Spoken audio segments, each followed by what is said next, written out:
Good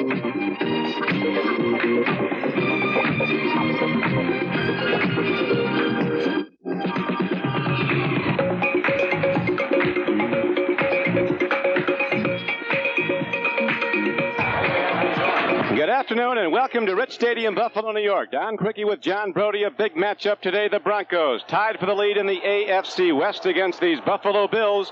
Awful tough at home, coming in with a record of 4-3 and running a game and a half behind Miami in the AFC East. Nick Mickemeyer kicks off for the Bills. Wade Manning, a former Dallas Cowboy, takes it across the 20 and out to the 24-yard line. Buffalo sweeps him under. And the Broncos go on offense, 1st and 10. A year ago, John, as you know well, the Broncos were 25th in the National Football League in offense.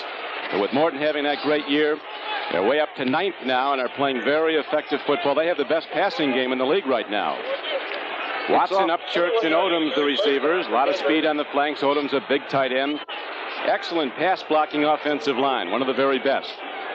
Morton has been sacked 24 times, but he tends to eat the ball if it's close. He won't put it up when he's in trouble. Consequently, he's taken some sacks where a lot of quarterbacks would have released the ball. It's 1st and 10 now from scrimmage for Denver. Pitch back, Preston, end around. This is Upchurch. Rick Upchurch turns the corner. He's across the 30 and an excellent defensive play on the far side of the field. Charles Rome, the right side corner, held his ground and stopped him. Don, the play was stopped by Sherman White. When a defensive end stays home, turns the play in, the backs can pick up in the flow. Otherwise, that would have been a 25-yard gain. Just a great play by Sherman, who's having the best year of all the interior linemen. Linebackers are good. Sanford, Haslett, Nelson, and Robertson.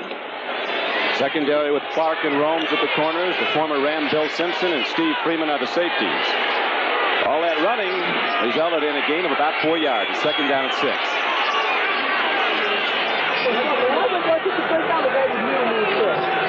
Dave Preston looks at the Bill defense and doesn't get much. He might have gotten a yard to the 30-yard line. Lucius Sanford closed quickly, and so did 55 Jim Haslett. We'll watch him again. Gain of only a yard on the play. For Buffalo to really play good defense, they have to play well in the middle. Both Nelson and Haslett are active players. They play the 3-4. That means their linebackers have to be in the action whenever the play swings wide. Both those two guys are generally there. Rufus Betts and Rod Cush now come into the secondary as the Bills go to their extra defensive back alignment. It's 3rd down and 5 for the Broncos. Watson comes back to the line of scrimmage, now turns upfield as Morton takes a look at him, stands in, throws the ball, and Watson has it. 1st down, Broncos. Well executed play by Denver. 3rd and 5. John Brody, they get the 1st down. Well, and you know who they're going to if he's open. That was a little combination pattern with 3 receivers to the left side. They try and put a man in motion. This time it's Watson getting a matchup that they like. You see who's cleaning out the play? This is the zone defense. Now, Buffalo's defensive linebackers generally play pretty tight to the line of scrimmage. You can see he cuts underneath Isaiah Robertson. Romes has to come up and make the play.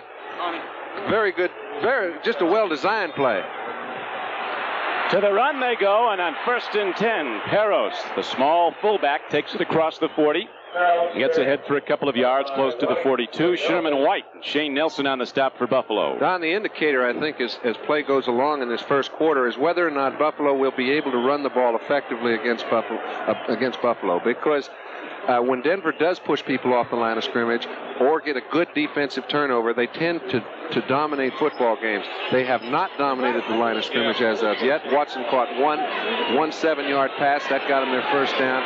I think you'll be able to tell the trend of the ball game by watching the line of scrimmage. And they have not been a good running team. It's 2nd down and 8 for the Broncos. Martin, deep drop, lots of time, swings it in the flat. Peros drops the ball. Coming out of the backfield, it'll be 3rd down and 8.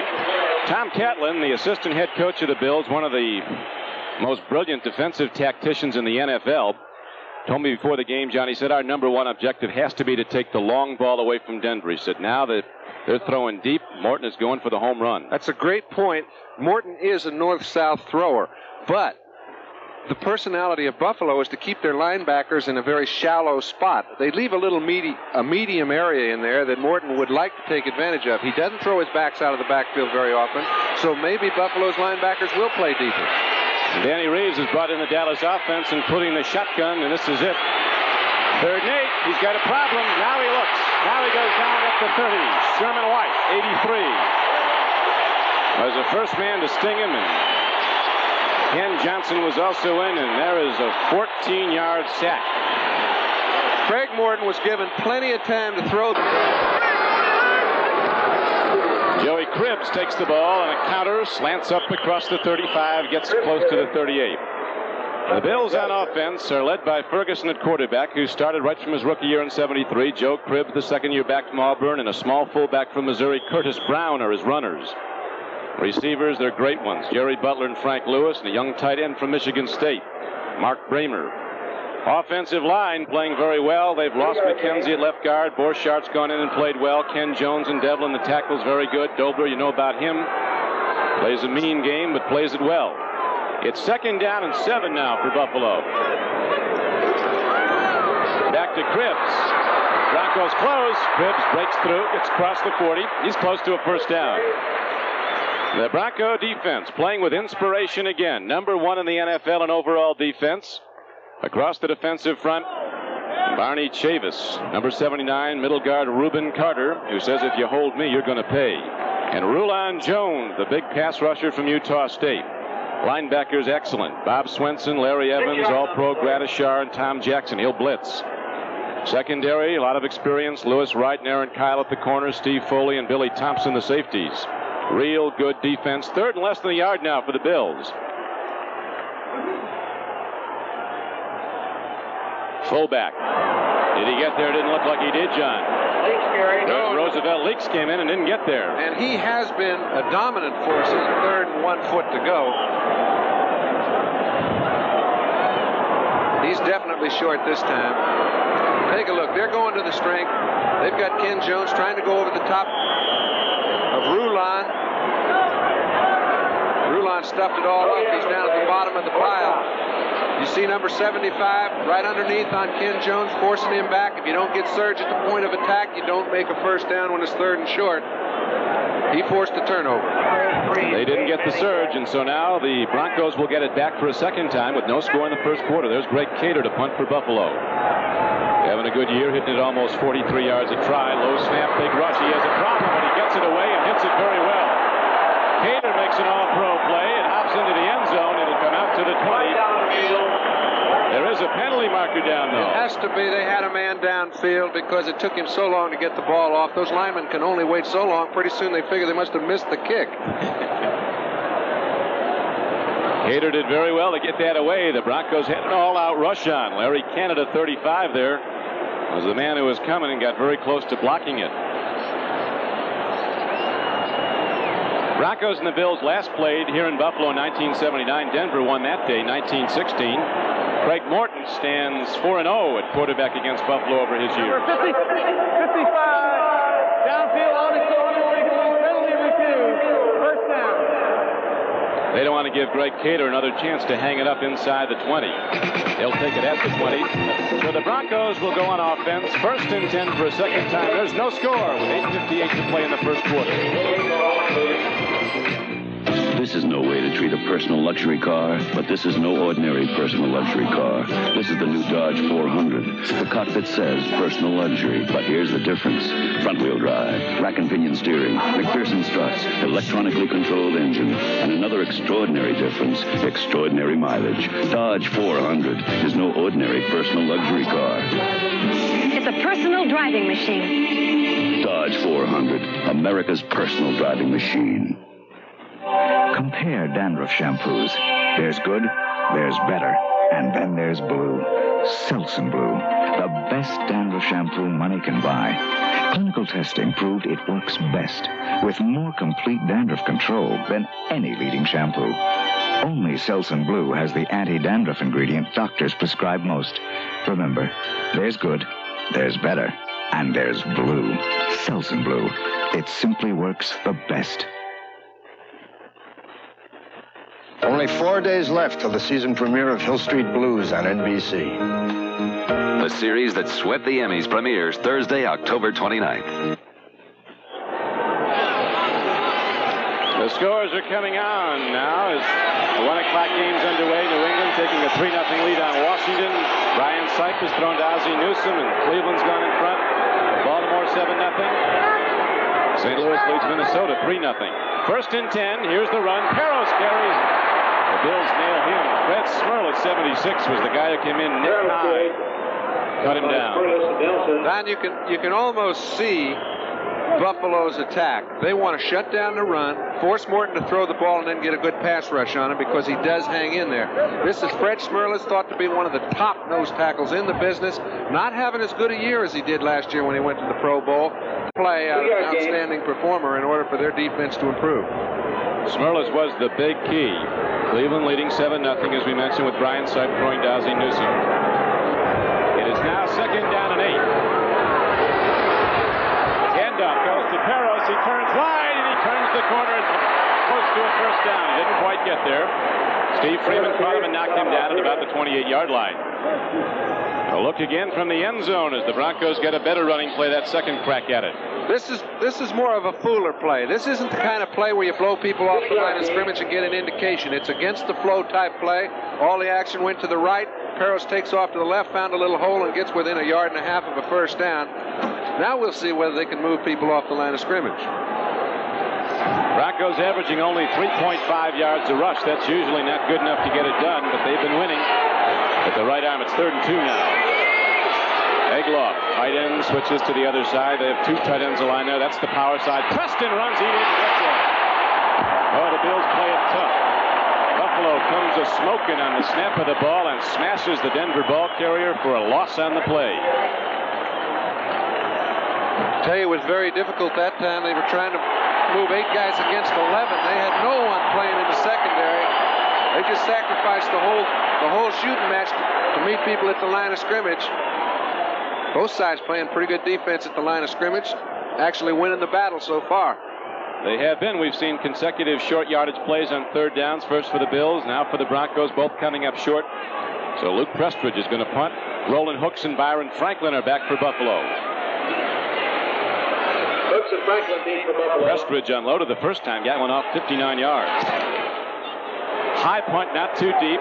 Fair catch is going to be signaled for and made, and the Bills get good field position at the 40 on the fair catch by Byron Franklin. So, with 6:45 to play in the first quarter, it's still 0-0. Bills go on offense when we come back. Ladies and gentlemen, Smokin' Joe Frazier. And in this corner, St. Regis with a paper bag made with their shipping sack paper. Can he punch his way out of it? What? Are on the board against the most generous defense in the AFC, the Baltimore Colts. Brian Sipe to Ozzie Newsome. Browns in front 7-0 in the first period. Let's go back to Rich Stadium. Don Criqui and John Brody. Thank you, Bryant. Chuck Knox, 8 years a head coach in the NFL. 6 years his teams have gone on as divisional champions. 5 times at L.A., here at Buffalo last year. Danny Reeves is the youngest coach in the league in his rookie season at Denver, 37 years old. And acts like he's been there all his life. Done a big job. His players have certainly responded to him and to his system. And here's Cribbs running on first down for Buffalo and gets close to the 44. Gain of about 4 yards. Gradishar, 53, and Rulon Jones, 75, were on the stop.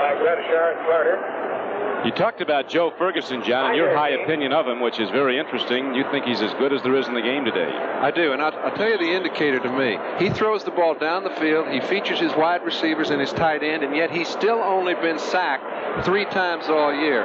When you're that good at waiting that long for receivers to run their patterns and still only get sacked 3 times, you know you're in control of what you're doing.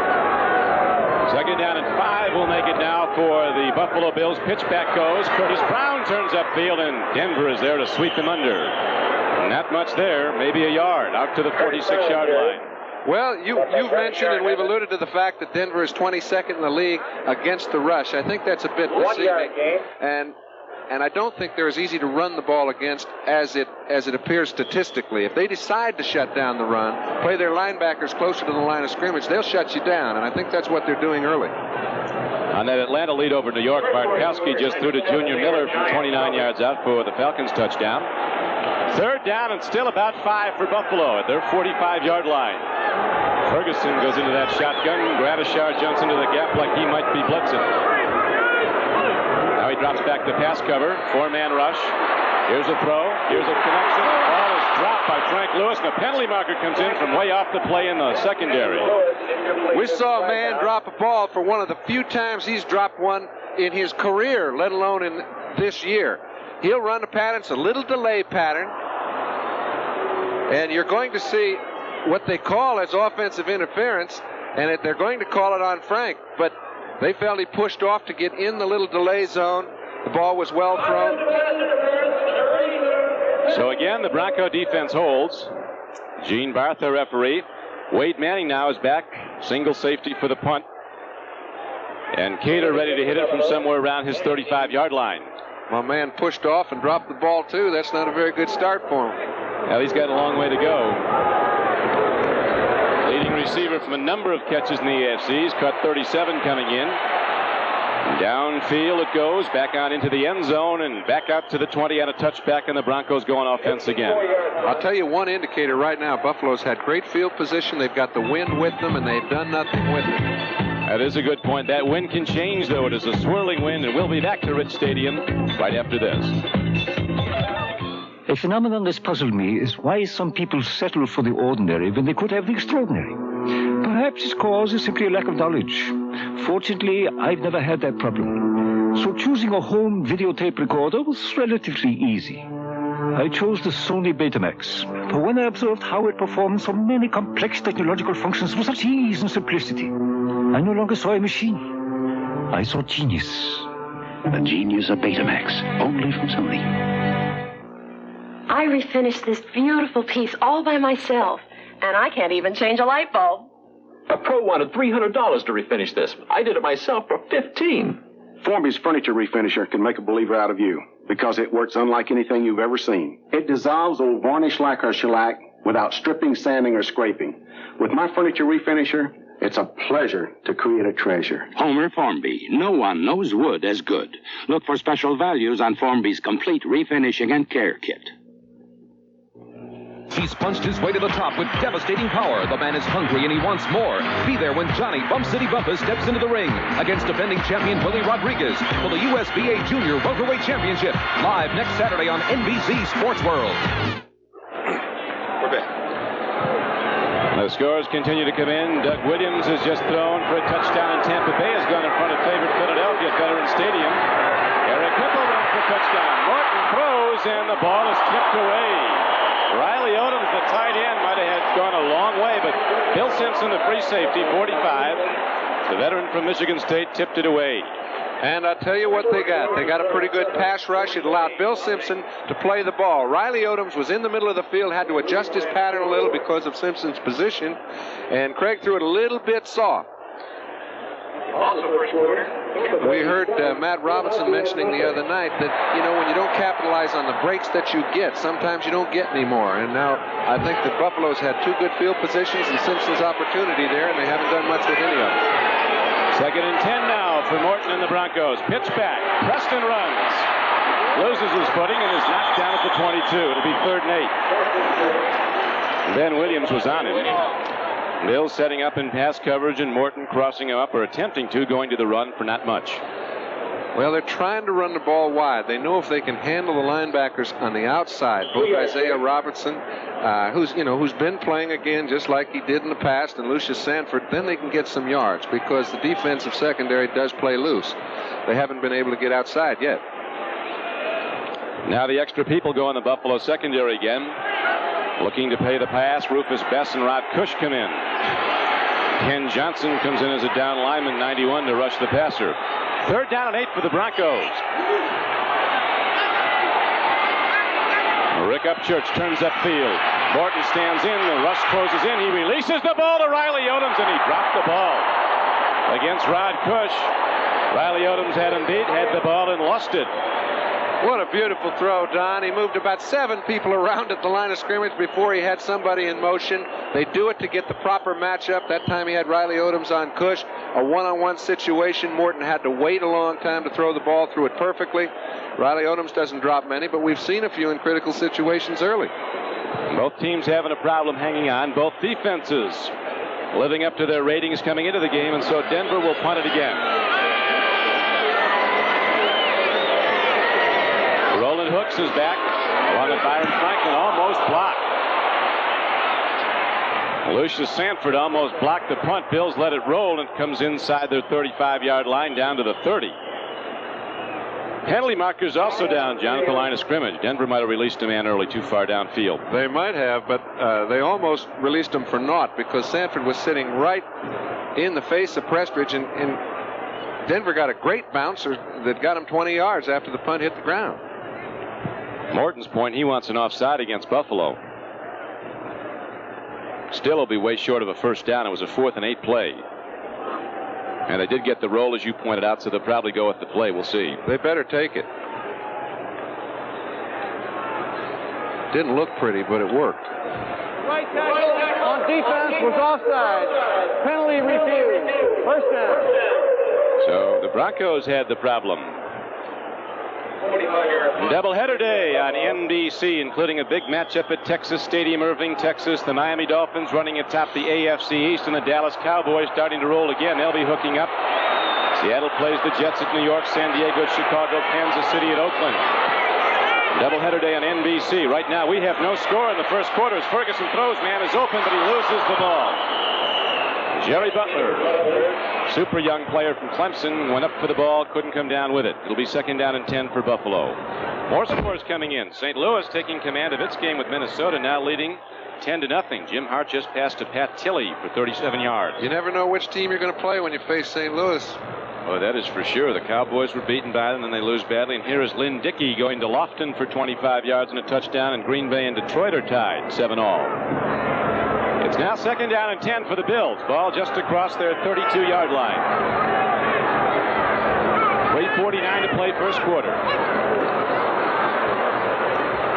This is Curtis Brown coming upfield. Penalty markers go down. Right at the line of scrimmage, a marker came flying in as Gradishar and Greg Boyd combined on the stop for the Broncos.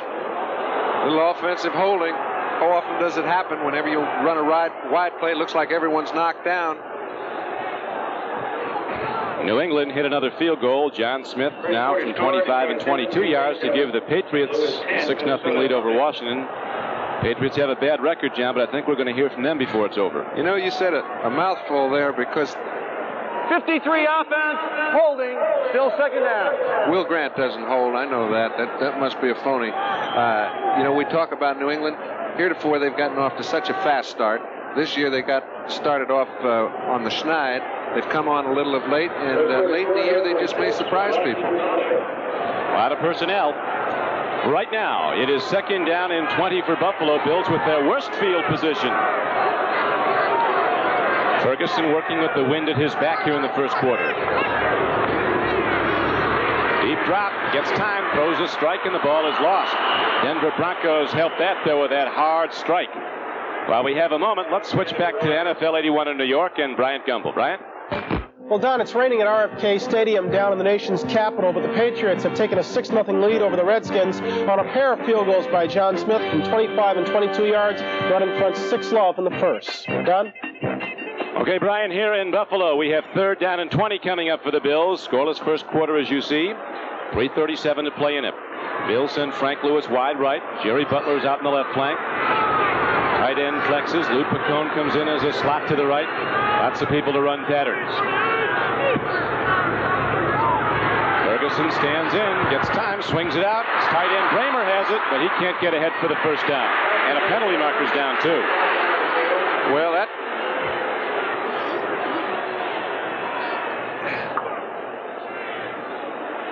Hey, they just keep getting worse and worse field position. I don't know who it's on, but let's take a look at the wide scope. Now, Denver does something that very few people... Okay, the penalty was refused, but let's take a look at these linebackers. They don't have to put in defensive backs to get into the deep zones, to cover halfbacks on out patterns. They got Tom Jackson out there and Gradishar. These guys are as fast as anybody in the game. They're darn near like defensive backs playing in there. So all they do is they take one linebacker out. It's usually Svensson. Then they put in an extra defensive lineman. They play the standard 4-3. They let everybody cover man-to-man, and they do a great job. Joe Ferguson was saying, John, before the game, the Denver linebackers get into the various zones as fast as anybody they've seen. They set up so quickly. Now, Cater punts and gets off a huge hit downfield, and it's going to roll and roll, and that's got to be close to a record. Rolled into the end zone as Cater has been booming up high with the help of the wind. That one was good for 71 yards. So the Broncos, who thought they'd get good field position, start out again from their 20. Well, it's not a fluke either. They've got a new fella that's a kick center, and don't think it's not important. A kid named Steve Alvers, who's a tight end, doubling up as a kick center, gets the ball back as fast as anyone, Cater says, gives him time to kick the ball the way he'd like, and his hang time has improved immeasurably. We had a chance to look at Alvers snap the ball. It's like a guy throwing a fastball back there, comes back so hard. I'll tell you, it's like trying to learn how to throw Sandy Koufax's fastball. Will Grant says, I've been trying to find out how he does it. I think it's in the genes. Well, you want to be sure you catch it because it's going to go another 40 yards if it gets by the punter. Here's penalty markers down all over. Waddy Minor started to move early. 71 offense, full start. Well, they're marking off this penalty. Take a look at this center. Now, he is a tight end playing center. He's not too adept after he centers the ball. Egloff takes care of him, pushes him back. Here he is coming down the field. He's got good pursuit once he gets underway. He's got a long way to run. Steve Alvers from Miami of Florida recently joined the Bills this year. And a big factor in Cater upping his punting average, about 6 yards a punt. That was the longest punt of Greg Cater's career, the 71-yarder. It's 1st and 15 now. Morton takes a look, stands in, throws over the middle, and Steve Watson, normally short-handed, loses the ball. What do you think the problem is, John, holding on? It's not that cold. Well, that's the kind of play that he's run 93 and 95 yards on. Just a simple little up and in pattern. Morton made a great play in waiting till he got by the linebacker. And when you're in the middle of the field, he had to wait a little bit to get to him. It's amazing how many people you can put your attention on. I'm not saying he hears footsteps, but anybody that is a normal human being, when you have to wait and you're going across the middle, it does get a little tenuous in there. I don't know if there's ever been a quarterback, John, that has seen the ups and the downs like Morton has had. He's heard the boos in 3 cities, Dallas, New York, and Denver, and he's heard the cheers in all 3. And this is his greatest season. He's the oldest player in the league. Now, on 2nd and 15, he gets time and takes a look and throws. And hit. Watson is leveled by Steve Freeman, the strong safety. And Watson bounces up like a greyhound somehow. What a strike. Well, Morton just couldn't ask for any more time than this. This is a pattern that they're trying to get Watson on the break over the middle. However, on the break, he's very well covered by the inside linebackers. You see Shane Nelson, he tries to cut underneath him. Morton gets plenty of time. Oh, they didn't see Freeman. Knockout tackle, but Freeman didn't take him down for the count, and Watson's going to stay right in the game. Now he's coming out on the right flank. So is Rick Upchurch. Overload on that side. 3rd down and 15 for the Broncos. Shotgun. Morton setting up at his 10. Bill set for the big rush. Here it comes. Morton eludes Sherman White. Throws, and Riley Odoms catches the ball and loses it. Again, hard hits in the Buffalo secondary. Split the receiver from the football. That's all it is, Don, because Craig has put the ball where it should be thrown on all 3 of those plays. The receiver had his hands on him on all 3. He got plenty of pass protection to get the ball off, let the man run his pattern. You can see he's not quick, but he's pretty nifty in the pocket. Puts it to Riley Odoms. The first one you remember he dropped, he also dropped that one. Rod Cush and Steve Freeman on that pop.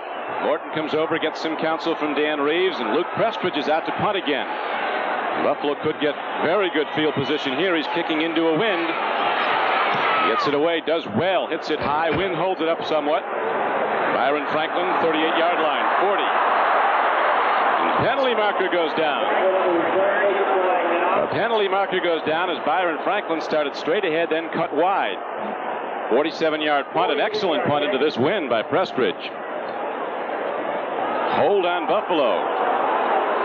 Bills have seen a lot of yellow flags early as this game is. 2:50 to play in it, no score.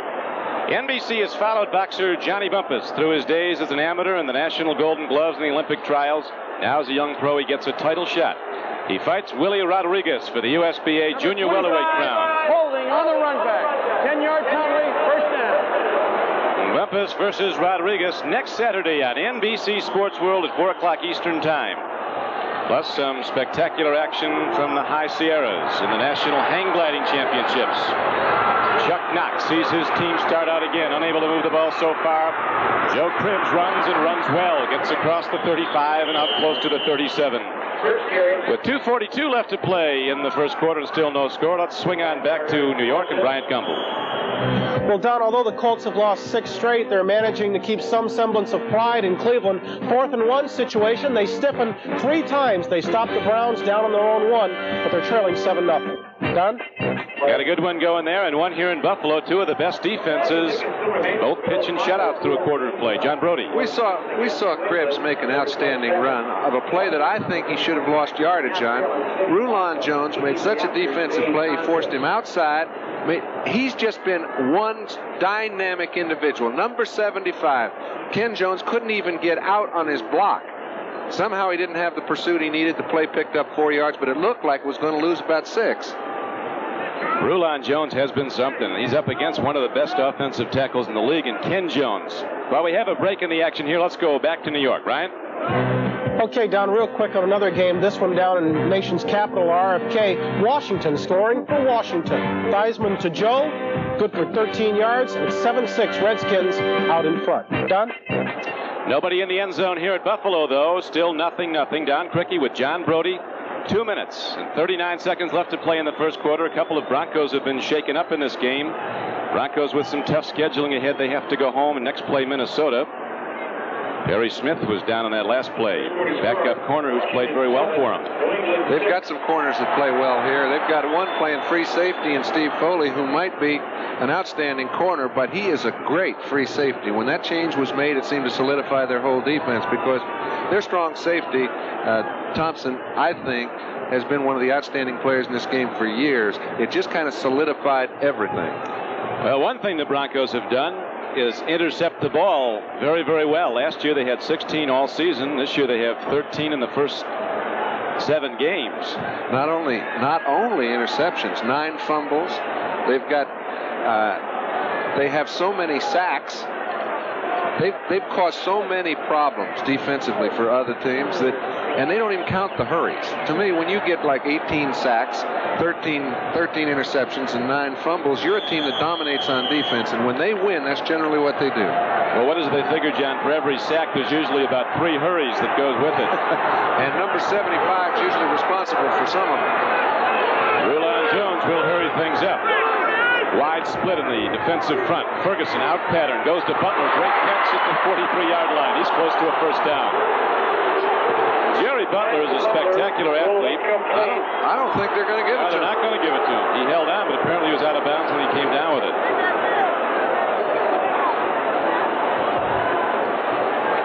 All right, we're taking a look. This is Jerry Butler. He's got to put his other foot in bounds. He doesn't. He puts it right on the line. It's just another example of how we fans sit up here, criticize the officials, and then look at the replays and find out they were right. Buffalo has not picked up a first down, Don, in this game. That is correct. With 2:18 to go in the first quarter, Jerry Butler once beat Harvey Glantz, who at the time was rated the fastest man in the world in a qualifying race at NCAA indoors. So you know Butler can go deep, and he will before long. He's doing it right now as Ferguson takes a long look, throws the ball. It is caught by Ron Jesse, and he is down to the 40-yard line. Ron Jesse, another of those ex-Rams who's come to Buffalo, catches the ball for a 24-yard gain, and all of a sudden the Bills do have their first down. Yep, we mentioned they don't have one. They pick one up. Here's Ferguson, given the opportunity to wait long enough for his receivers to run their patterns. That time they double-teamed Rulon Jones, had a 3-man pass rush, got into the secondary. And Jesse is not just another receiver. Let's take a look. Here's Jones. See Borchardt standing out there on him. Now Will Grant's coming over to help. He knows where to help. Nobody puts any pressure on Ferguson, and we get a first down. And we go to live action, and Joe Cribbs on a 1st and 10 carry takes it inside the 40, down close to the 37-yard line. Larry Evans, a good inside backer, 56 on the stop for Denver. Game clock down to 1:19 to play in the first quarter. Joe Cribbs could be the key to this game if he can bust the big runs, and that's something Denver has given up. Joe Delaney ran well against them last week when Kansas City beat the Broncos. Billy Sims ran very well at Mile High when Detroit almost beat the Broncos. The Orange Crush takes in 2nd down and 7. Bill's showing the Bronco defense some different looks. Shifting in and out. Quick out. Butler catches the ball. Probably lost a yard with the reception. Pretty good play by design, Don, but Ferguson was forced to hurry the throw a little bit, and in so doing lost his advantage. Jerry Butler averages almost 20 yards a catch. He's been in the end zone 6 times. It's interesting. We'll see some of Conrad Dobler, but he and Greg Boyd are having quite a go at it down there. Conrad is something. Number 69 in your program, right guard. 3rd down and 7 now for Ferguson. Oh, man. That ball is so close every time to being caught or intercepted. Everybody has a play on it. I tell you. Looking at Frank Lewis on the play, and he was open. Well, Ferguson had enough time to throw. It's the linebacker problem that he faces. He's in between the 2 defensive backs, but he couldn't throw the ball right to Lewis because he's got an inside safety man that's playing it perfectly. It doesn't look so on your screen, but that was the situation. Frank misread it a little. He had to slide back out. Miscommunication. 4th down. Again, the drive is stopped, and Caters out to punt again. Has hit it 3 times a day for an average of 60 yards a punt. Now he puts a wedge shot up in the air, trying to bring it down inside the 10 if he can. Cush knocks it out. Look at that play. Inside the 2-yard line, Denver goes on offense. Rod Cush, number 42 from Nebraska at Omaha, was the guy downfield who dove at the ball. Don, in games like this, it's plays like this that dictate the outcome. That's beyond the call. So he rises on the final play of the first quarter, and we'll be back with more action after this. We're Exxon. We're Tom Goddard, managing a mine that produces the country's biggest source of electricity, American coal. We're Jerry Herman, working at a large western mine that will be producing coal for more than 30 years. We're Brian Leslie, sending the coal to be transformed into electricity for millions of Americans. We're more than 100,000 people working on energy. We're Exxon. To help you buy a new car, Chrysler is holding 81 sticker prices on its Omni and Horizon Misers and Customs, its Aries and Reliant K 2- and 4-door base models. 82 cars at 81 prices. And now at participating dealers, Chrysler savings certificates save you $300 to $1,000 on most other new 81 and 82 cars and trucks, depending on model. For 82 cars at 81 prices, or savings certificates worth $300 to $1,000, come to Chrysler. When I'm not making music with the Charlie Daniels Band, you'll find me here at home in Tennessee. And where you find me, you'll find my skull. I just take a little pinch and put it between my cheek and gum, and it sure feels good. In fact, I think going smokeless is the only way to go. But my place here, that's something I just can't get too much of. Enjoy tobacco without lighting up. Try Skoal, Copenhagen, or Happy Days. A pinch is all it takes. Good special teams play wins a lot of football games, and Rod Cush makes a great special teams play here for Buffalo, diving at the punt, knocking it out, keeps it from going into the end zone, and then it's downed. And the Broncos start out deep in their own end, but John Brody, they're so tough inside their 5. This is where they seem to operate best. 95, 93 yards to Watson. See if they run that little up and in. 1st and 10, they're looking for a little room. Peros runs headlong into Isaiah Roberts, and football's free. Denver got it, but it's almost at the goal line. Maybe they blew it dead where Parris was first hit. That appears to be the case. Boy, when that ball comes out, you see a scramble like you've never seen before. Preston was taking a look just to see if anything was going on down there. There's no hole. Parris tries to find one. At the line of scrimmage, they've shut things down so far. Isaiah Robinson trying to get a piece of the ball. Romes comes in, gets a little piece. Oh, I tell you, there's some Bills in there doing some sticking. And the scrambling starts. So now the Broncos and their quarterback Craig Morton with a problem. Second down and 8 from the 4. Here's a run, and a good run as Preston slashes and gets out to the 10-yard line. He's close to a first down. He'll be short of it by less than 2 yards. Dave Preston was knocked down by the strong safety Steve Freeman. We're in the second quarter, 14-15 to play in it, no score. I get the feeling he was knocked down by an expectation of some resistance, and he didn't find any. He broke into the hole, and down there you very seldom break free. He did. He was going, his momentum carried him forward, and he picked up about 7 or 8 yards, but didn't get anybody to hit him. Big play now for the Denver Broncos. Third down, about 2. A little less than 2. Preston runs. It was tough yards. It's going to be either way right here as he gets it out to close to the 12. He got the first down. So the Broncos get out of jail. They started out in their 3-yard line.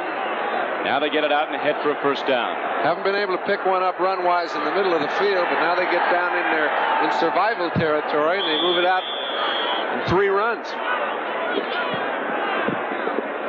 So it's 1st and 10 coming up for Denver. Ball at almost to the 14-yard line, just across the 13. No score in the game, second quarter. Cool day in the 40s. Harrows tries the middle. A 200-pound fullback has a problem moving it out. Be second and long yard. Let's go back to New York, Brian. Well, down at RFK, the Patriots have regained the lead. Watch Tony Collins follow 77, Gary Petts, 73, John Hanna. Great blocks in front, 6-yard touchdown. Point after no good. Patriots in front, 12-7. Don? 12-7 the number there. Thank you, Brian. Here in Buffalo, nothing up yet. Nothing close to being up. Defenses rating as 2 of the best in the National Football League have graded out just as strong today in the 8th game. Coming to the halfway point. Pitch and shutouts. Second down and 8, Denver.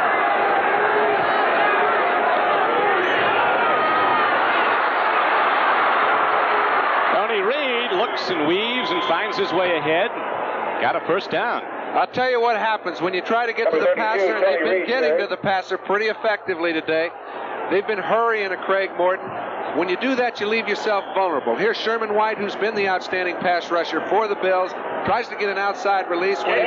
When he does so, Tony Reed just takes it up in the hole that's created by the defensive end himself, picks up a first down. Good play selection. That was a very good play selection as the Broncos move it out for a first down to their 25-yard line. Morton has a problem. He does get it away, and it's lost. We had men coming in. What's this now? Penalty marker comes in from off the plane. It's going to go against Buffalo, an interference call. Might be unnecessary roughness. Personal foul. That is the call, so the Broncos beneficiaries of a flag that gives them an automatic first down. I tell you, you make a great play, and because of it, you get a penalty call on yourself. That time, Hazlitt jumped right over the center, got right in Morton's face, almost forced him to make a turnover. They get a penalty. Personal foul, 26 defense, a late hit, first down. Charles Rose. Sometimes you can see the late hits, sometimes you can't, but we do see Hazlitt jumping right over the center. Forces Morton to make a throw. I thought he'd be sacked. Got away with it. And it was a little late. They go to the run. Preston turns wide.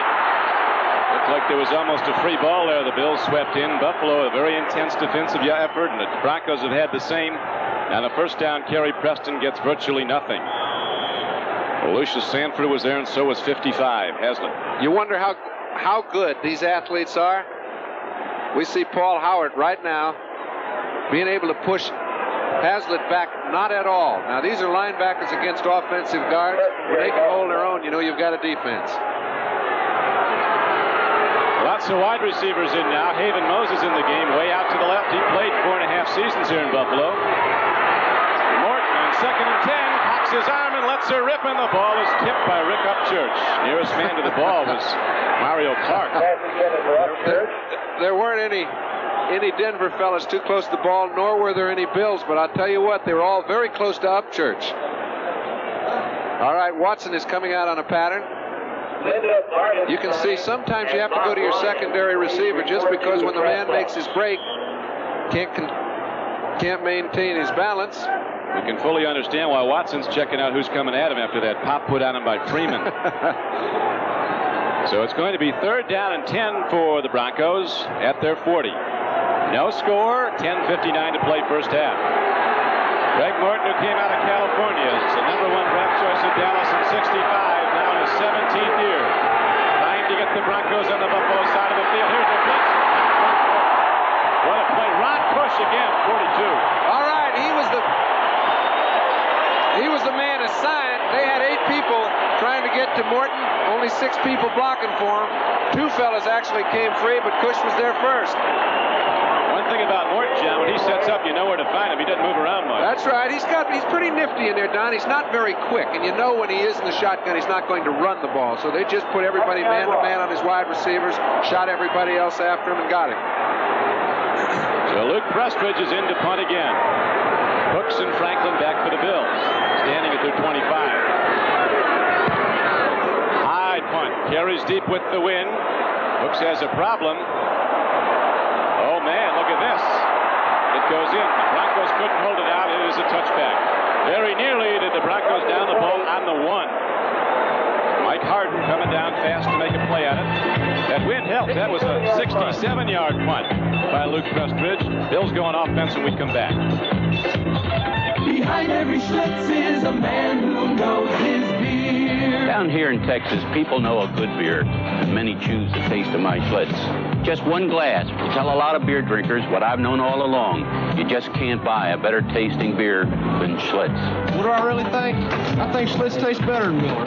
Schlitz tastes really smooth. Mr. Sellinger, your Schlitz tastes good. It really does. I'm glad you like it. Behind every Schlitz is a man who knows his beer.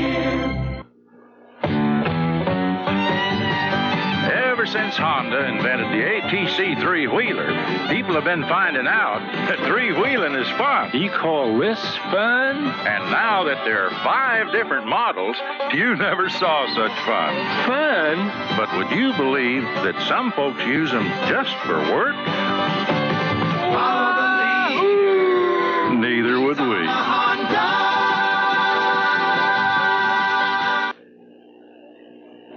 It's the Battle of the Big Apple when Richard Todd and the New York Jets take on the New York Giants. A showdown for bragging rights in New York City. Plus, Brian Stipe keys the battling Browns against the Buffalo Bills. And Captain Fouts pilots Air Coryell against Kansas City next Sunday. This is Don Criqui with John Brody back at Rich Stadium, Orchard Park, New York. No score in this game. The Bills and the Broncos. 0-0 in the second quarter. 1st and 10 Buffalo at their 20.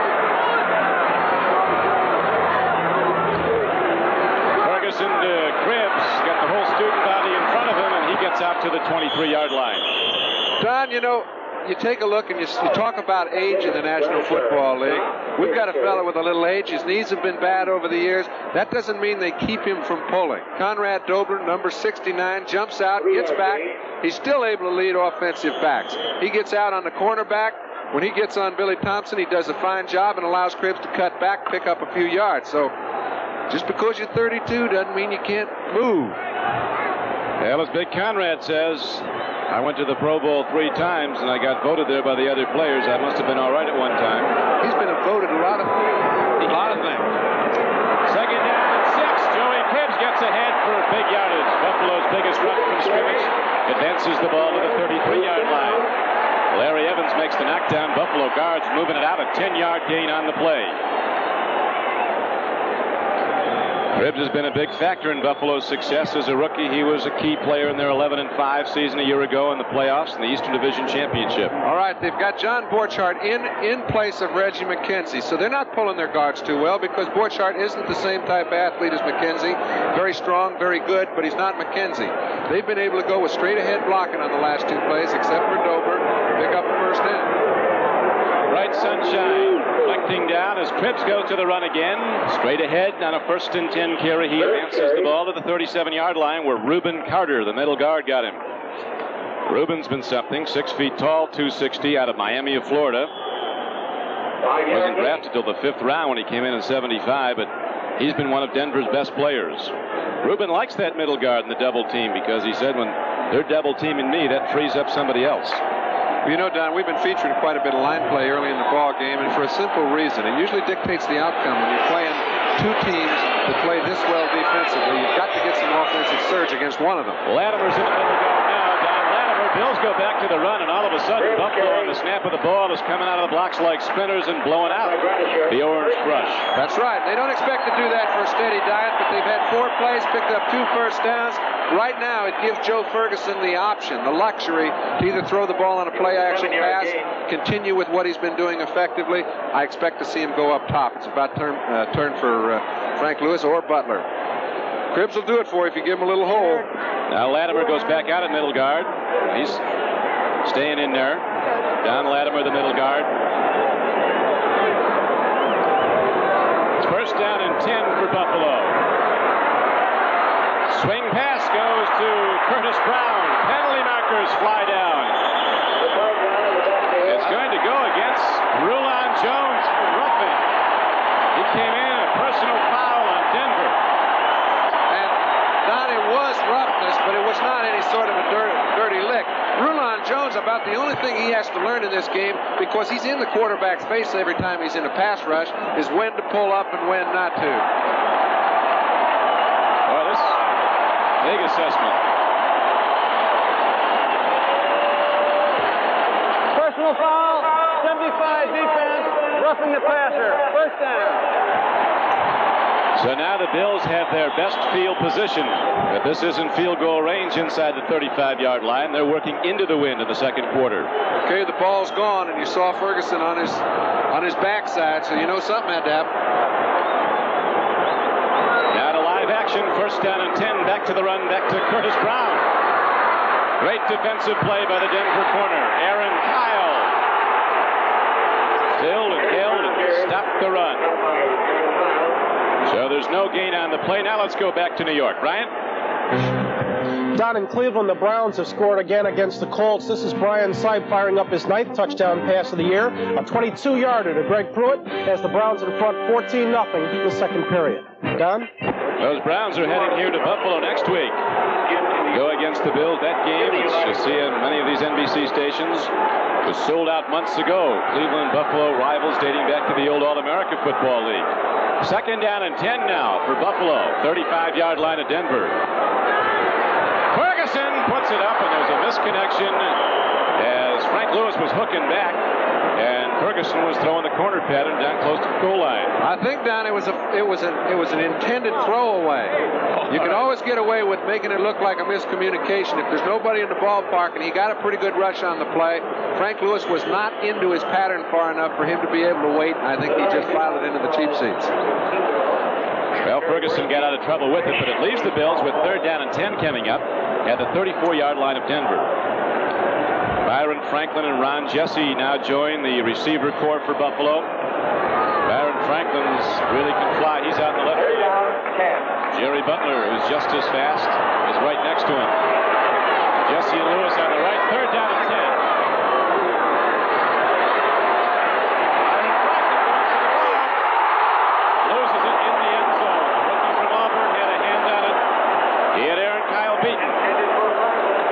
Comes up short, and Cater comes back out. They're not going to try a field goal into the wind. It was just one of those plays where he caught, and very seldom do you catch Steve Foley looking into the backfield. He got there too late. Had the ball been thrown a little better, or had the receiver made a little better play, Franklin had a chance to get it. Would have been a great catch, but he's got to come up with those. Now Cater, who's punted so well today, you'll recall his last was down inside the 2-yard line on a great play by Rod Cush. Will try to drop the ball back inside the 10 again if he can. Wade Manning's the only man back for the Broncos. Field position critical in this game with these great defenses. And up back. What is this?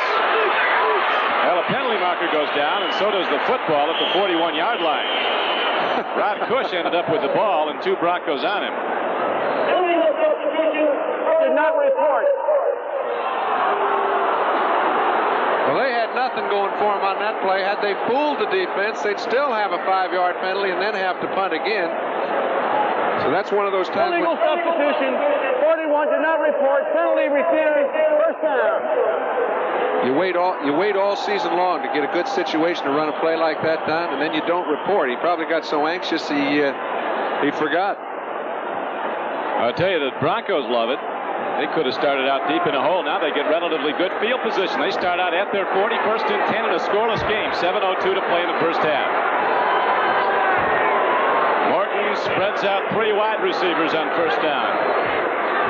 Quick timing pattern. In the flat he goes, and the ball is off the hands of Preston. Another penalty marker flies in. The Bills have not had a holding call against the opposition in about 115 passes. Against them. They feel their pass rush has been maligned. The officials aren't giving them the holds. This is a personal foul against Buffalo.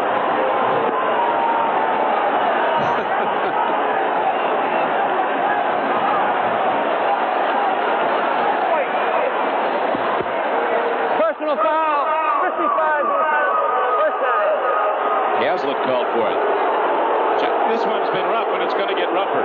Well, I think the officials have very good control of it. That time, I think Morton was looking around to see, hey, did he hit me? Who was that on? But they will take it. Now the Broncos have crossed midfield. Pitch back. Rick Peros turns upfield and gets close to the Bills' 42-yard line. Broncos, don't forget, here in the second quarter, are working with a strong wind at their back. But their place kicker, Freddie Steinfort, who was the best in the NFL with over 76% of his field goals made last year, hasn't been able to hit it this year. 5 of 14.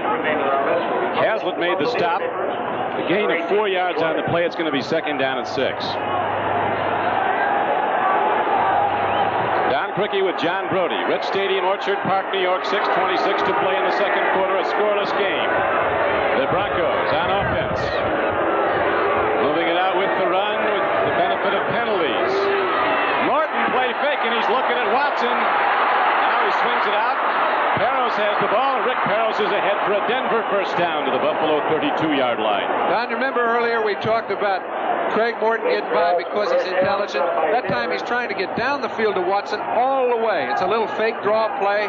It was effective earlier. They tried to get it down to Watson this time. He wasn't open, so they have to come off to Peros. Remembering where your alternate receivers are is a very big part of this game. Right now we're going to pause briefly for station identification. This is the NBC television network. 7 and 4. Our pride is showing. Freddie Steinfort on the far sideline, getting his leg ready for Denver. 3 points might be the difference when this one is over. Nothing score. Handoff on first down. Preston runs well, and Preston is down to the 23-yard line of Buffalo. He got almost 10 yards.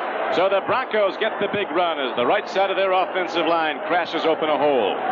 Both sides are starting to move the ball a little better offensively, and it happens at the line of scrimmage. This time Preston is on a little, it's a counter sort of play. Start one way, go the other. Gets a good hole at the point of attack and a good block from Peros. Picks up about 9. So the Broncos are challenging now. Second down and about a yard. Bills dig in. Wide receivers up to the left side. To the run. Nothing. Loss of a yard on the play. Smirlis makes the knockdown. So the Bill defense holds on that play. Let's go back to New York now. Brian? Well, Don, in the voting for worst defense in pro football, the Baltimore Colts deserve serious consideration. Brian Sipe airing this one out, a 40-yarder. Dave Logan right between 2 defenders puts the Browns up 21-0 over the Colts, who've now lost 6 straight. Don? Thanks, Brian. Browns have had their problems, John. Well, you know, you can't. Not today. As fast as Sipe is scoring passes, you wonder what the other team's offense is doing. I mean, Burt Jones, pretty good quarterback. They must be 1-2 in interception or punt. Sounds like Cleveland's having a track meet. Moving up and down the field. Third down and 3. Morton gets it away. Came in on the 1 hop. Official stood there and watched it, but Upchurch got it on the one hop. That brings up 4th down, and now the pressure is on Fred Steinfort. They called in the father of Chris and Matt Barr, the soccer coach at Penn State, to work with Fred Steinfort this week. Fred was telling us, John, it's a lot like the golf swing. If the head comes up, the ball doesn't go where you want it to. I know about the golf swing. I don't know much about kicking that football. Steinfort into a check field goal. It's going to be a 43-yard attempt. It's no problem the distance. Wind at his back. Blocked. Free ball.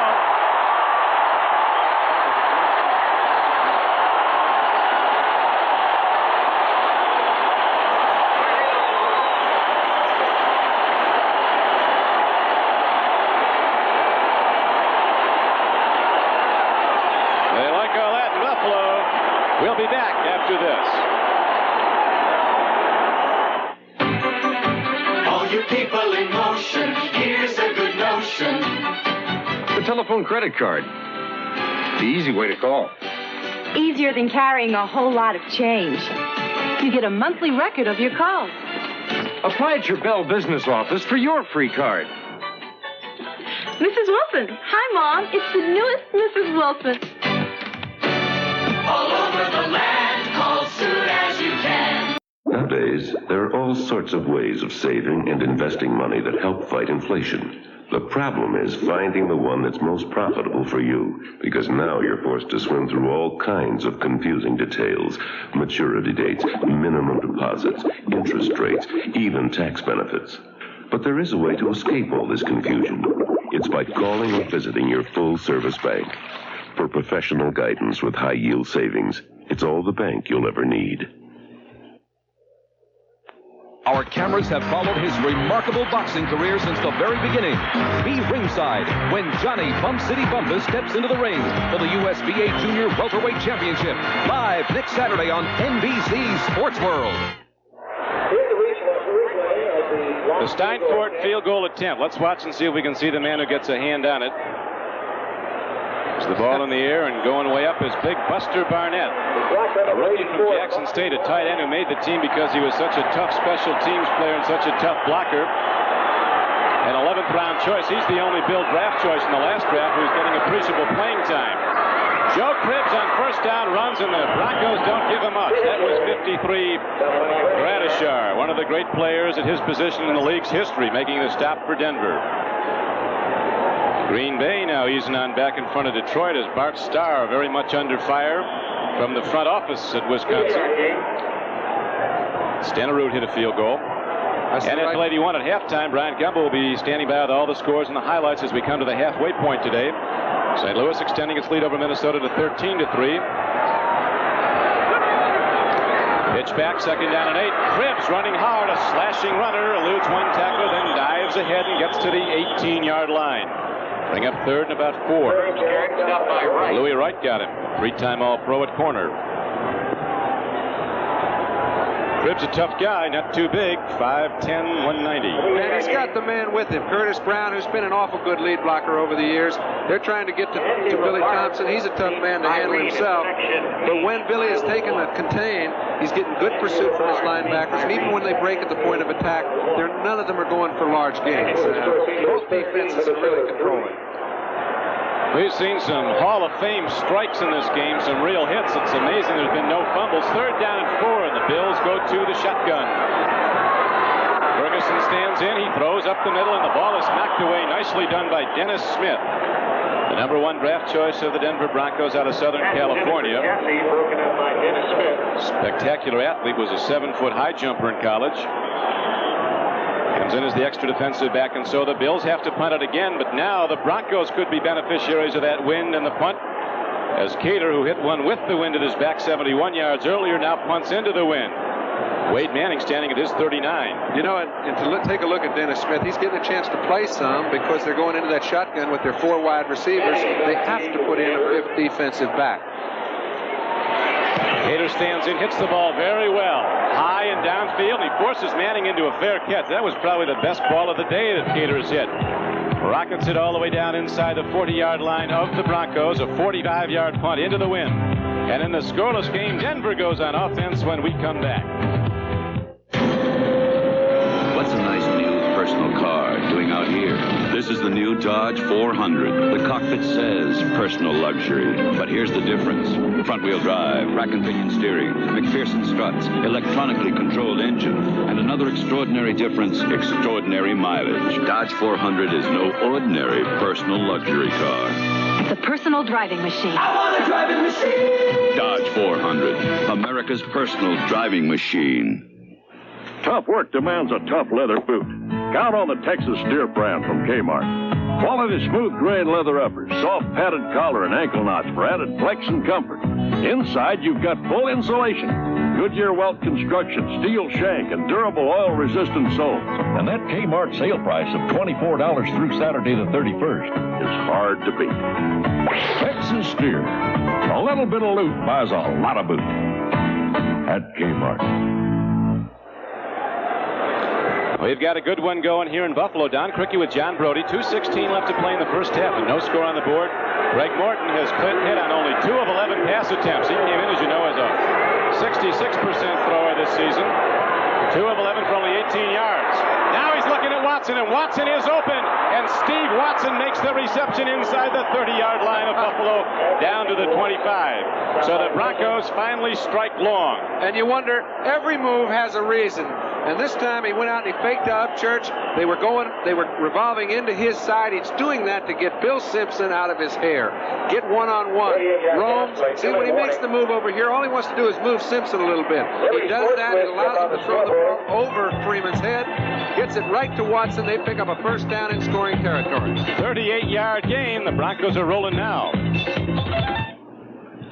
He's the working man, forging dreams with fire, building, moving mountains, always reaching higher. He's the wheels that move a nation, the stitching in the seams. He holds it all together. He wears Levi's jeans, 'cause he knows we still build the Levi's jeans that helped build America.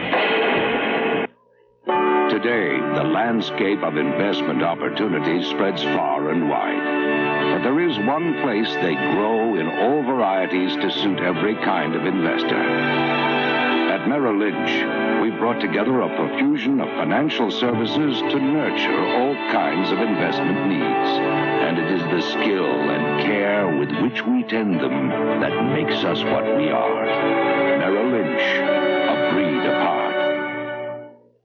This is Brian Gumble in New York. In Cleveland, the Colts are on the board against the Browns. Burt Jones, 4 yards to Curtis Dickey, has the Colts down 21-7 as they near the half. Let's go back to Rich Stadium. Don Criqui and John Brody. Thank you, Bryant. You're wondering, John, about Burt Jones. All of a sudden, he's heard from, but might be late. Home. Baltimore really having problems. We talked to those Cincinnati coaches. They said, we played the Colts. Our guys weren't open. We couldn't find anybody on the films around them. Wonder Anderson had a big day. Morton stands in and gets hit as he throws the ball. And Shane Nelson had a play on the football at the 6. Morton was hit hard in the small of the back by Lucius Sanford. Boy, he put some slug into his tackles. This Georgia Tech linebacker, Lucius Sanford. Well, it was a little linebacker combination. They haven't been getting to Morton very well with their 3 linemen. When they send their backs and occasionally their defensive backs, they've been able to get to him, and they have fooled him a couple times in pass protection. That was a pickoff opportunity you don't want to let get away when you play a team as opportunistic as Denver. Morton has been something. When he's had the time, he's been picking people out. There's been a lot of drop balls in this game. Now it's going to be 2nd down and 10 Denver. 25-yard line of Buffalo in a scoreless game with less than 2 minutes to go in the first half. Here they come.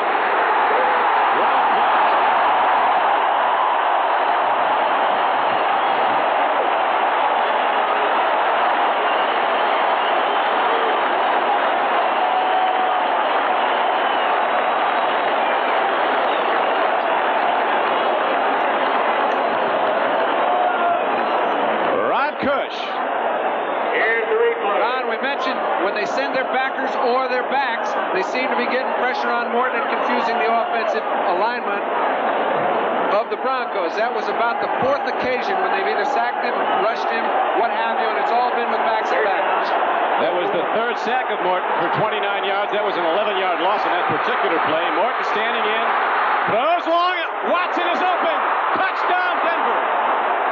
Steve Watson coming off the right flank, runs the post pattern.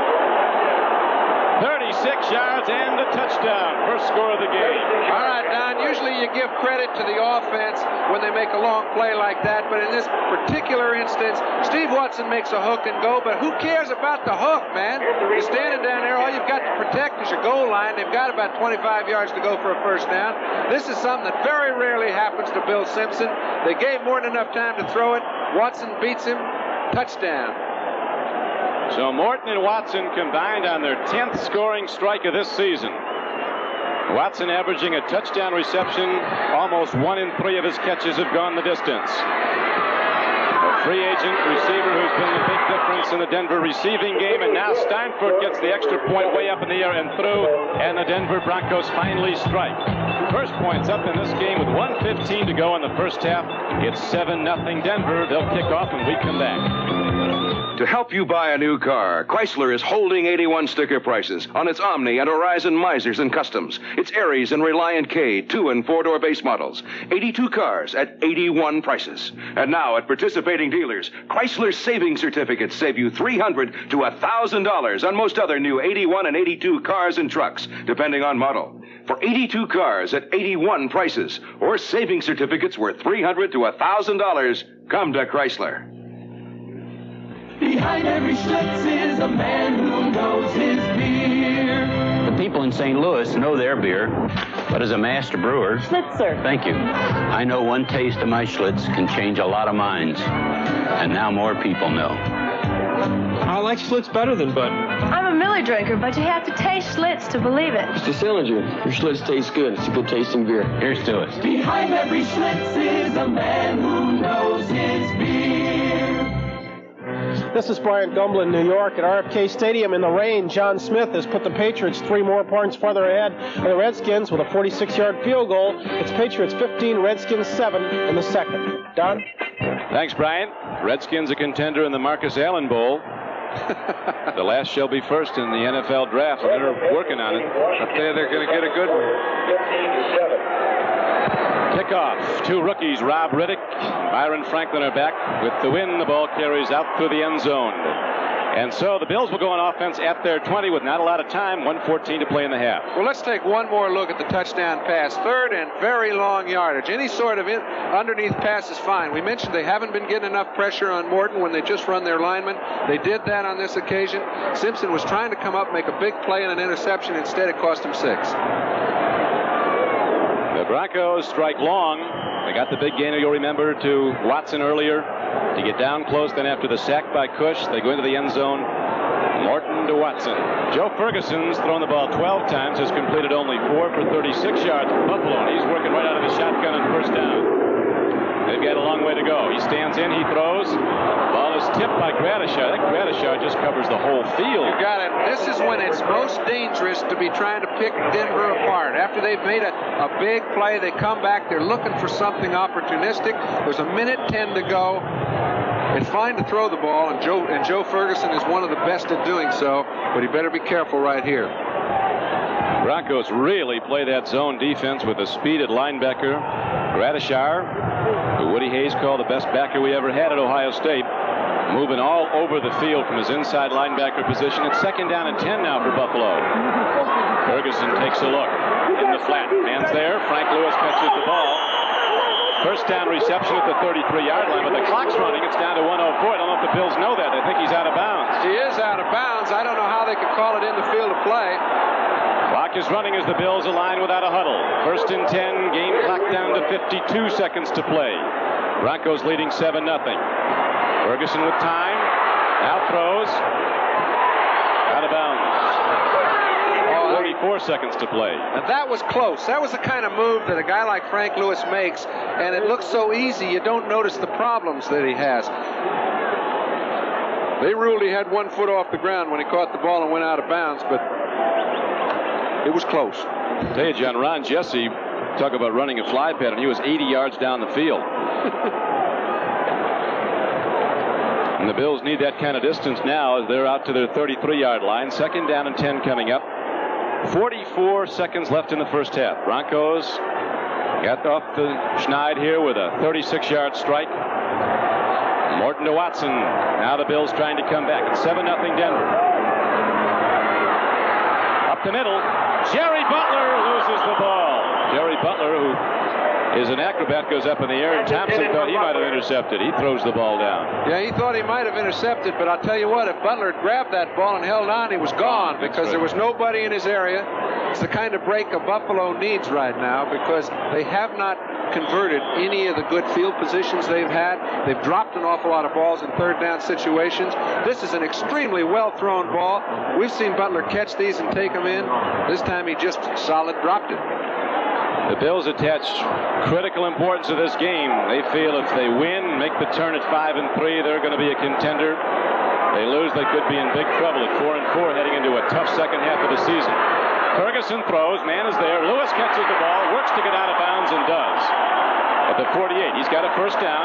They're still running that clock, and finally they stop. I don't believe.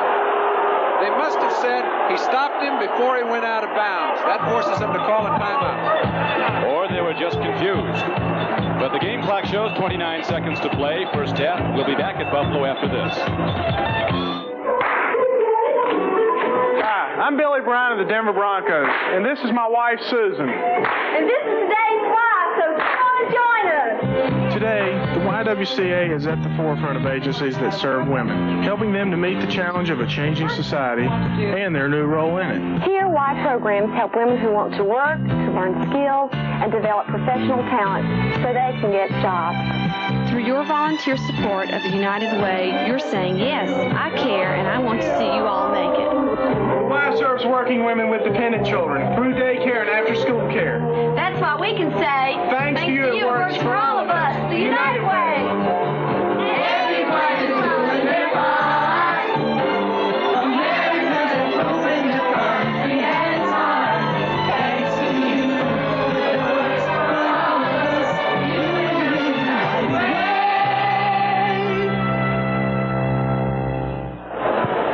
Way. The preceding announcement was furnished as a public service by the National Football League. Don Quickie with John Brody, Rich Stadium, Orchard Park, New York, and here's the last play. Don, I was a bit critical of the play before this when they kept the clock running. You see Frank is trying to get out of bounds. They have ruled he was stopped before he had an opportunity to do so. Forced him to take a timeout, and we're back in action. Ferguson throwing the home run ball. Byron Franklin goes up, comes down without it. Comes up empty on 1st down, and the game clock's down to 22 seconds. Ferguson pumping into the wind as the long-distance throw. See where Ferguson stands in touchdown throws. I think Fouts has 18, doesn't he? At any rate, he's just behind Dan Fouts.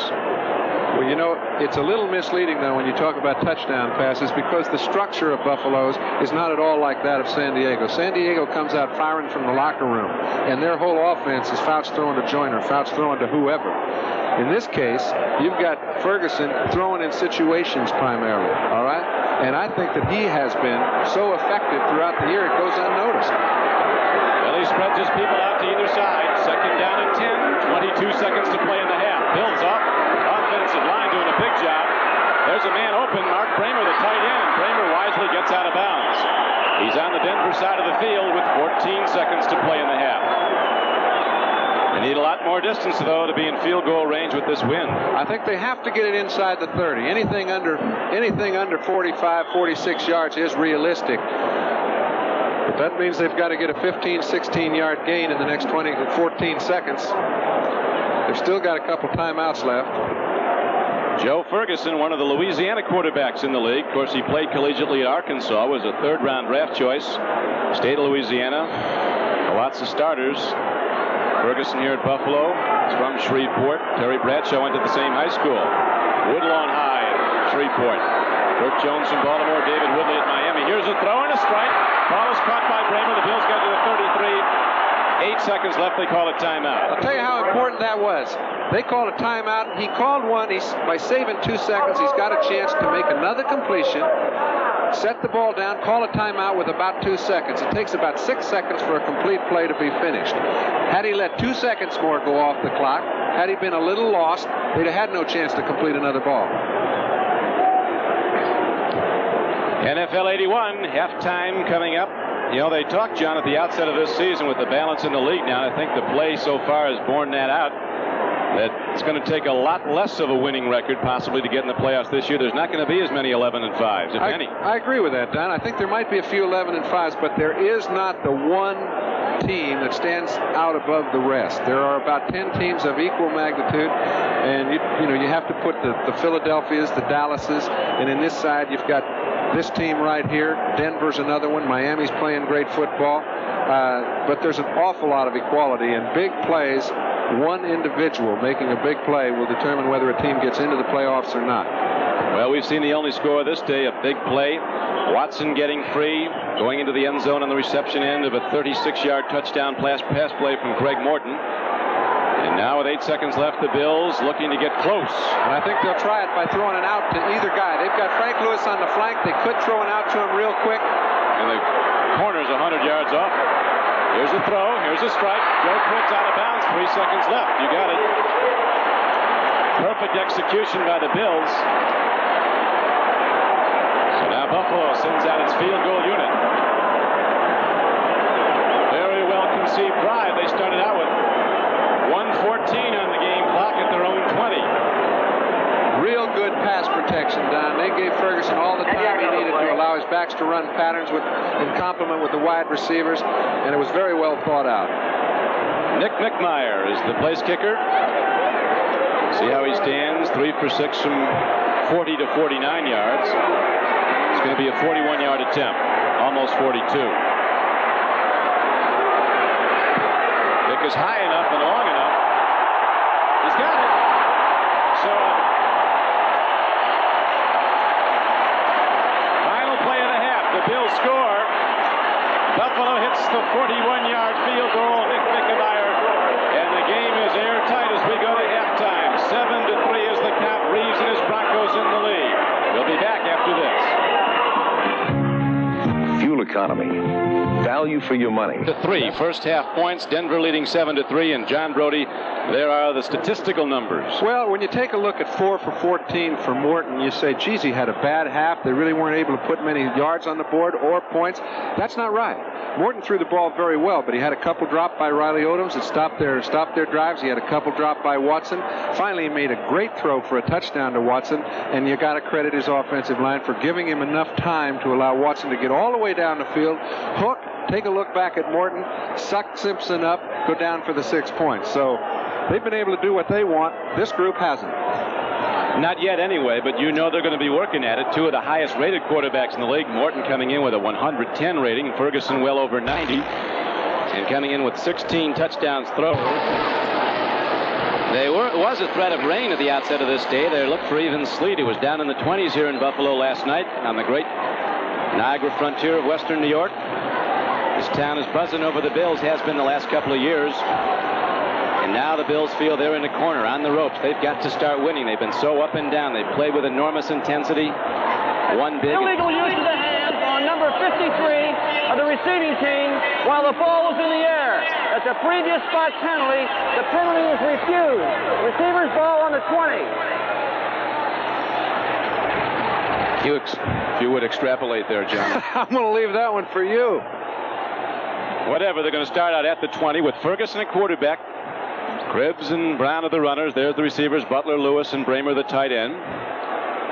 Jones has done a good job against another Jones, Rulon of Denver. So has Borchardt, the guard. They've been mixing it up on the blocking against Rulon. Jones, the best pass rusher on the Denver team. 1st and 10, and Ferguson's looking long. Out in the flat, he throws, and the ball is caught by Lewis, and he turns upfield. Back at the official to see if he stepped out of bounds. Bills get 20 on the first play from scrimmage. Don, that's the kind of play that you can't believe the timing on. When Frank Lewis turned around, and we've been talking about what a great athlete he is, let's just examine some of the athletic ability you have to make a turn like this. Here's the ball. It's sitting right in your face. You have to pick it up and handle it. He stayed inbounds also, picked up a big first down. And I think you'll see Ferguson firing that ball on first down a little more often. They're going to spout it out to the 38, so it's an 18-yard gain. Bills trailing 7-3. First down. Going to come out pitching is Joe Ferguson. He doesn't like to run, but he's got some room now. Now he throws on the run and gets another man. That ball was caught. 44-yard line to Denver. Frank Lewis again. Lewis right, Lewis left, Lewis up the middle. You know how he got time to throw a ball like this? We saw him get enough time on first down, pick up the first. Here's another. Conrad Dobler with Barney Chavis. You can see those guys' arms extended. He thinks maybe I'll grab a face mask a little. No, they won't see that one. They don't. He slips around to the left. Ferguson now is at count 5, count 6, count 7. Finally picks up Lewis. Dobler's done his job, and they've got another first down. You had talked at halftime, John, about the conservative attack of Buffalo, and they've certainly come out with a much more wide-open game. Throwing the ball consecutively for 18-yard gains. Now they go to the run, and Joe Cribbs takes it down to the 40. Tom Jackson, 57, was on the stop. Active, aggressive linebacker. Chavis, Reuben Carter, and Rulon Jones across the front. Latimer will alternate with Carter. The linebackers were a big factor in Denver's success in the first half, holding Buffalo down. Swenson, Evans, Gradishaw was superb again, in Jackson. Wright and Kyle, Foley and Thompson, a group that's keyed the interception game of Denver with 13 through the first 7 games. No turnovers either way today so far. Second down, 7 for Buffalo. Back to the pass. Here's the blitz. They pick it up. Ferguson throws. Lewis was turning in, and Ferguson threw out. He had to throw it where he threw it, Don. They wanted to go inside to Mark Bramer. He couldn't do that because Gradijar was standing all over the top of him. It was a perfect situation to kind of hook Bramer right around the linebacker, but Gradijar plays deep. Look, he's about 4 yards deep from the line of scrimmage, and he gets into his pass defense so well. Bramer would like to have gone to the inside. He couldn't. Gradijar took that away and jumped right in front of him. That's why he's an all-pro. 6'3", 230, runs the 40 and 4.6 and covers the pass like a corner. Great athlete. He has been the key to the Orange Crush defense. Ferguson, third down, throws and almost intercepted. The Broncos closed in on the ball. Aaron Kyle had a play on it. Give that one to number 75, Donnie. Rulon Jones again jumped in there, forced him to throw it a little before he wanted to. That's why you see Ron Jesse, when he turns around, the ball's by him. If your receivers can't run their routes, you got no case. No case. The Bills moved it well. Ferguson with those consecutive throws to Frank Lewis for 18 yards and 18 yards, but then the Orange Crush holds, and now Cater in for his 6th punt of the game. Averaging almost 52 a punt.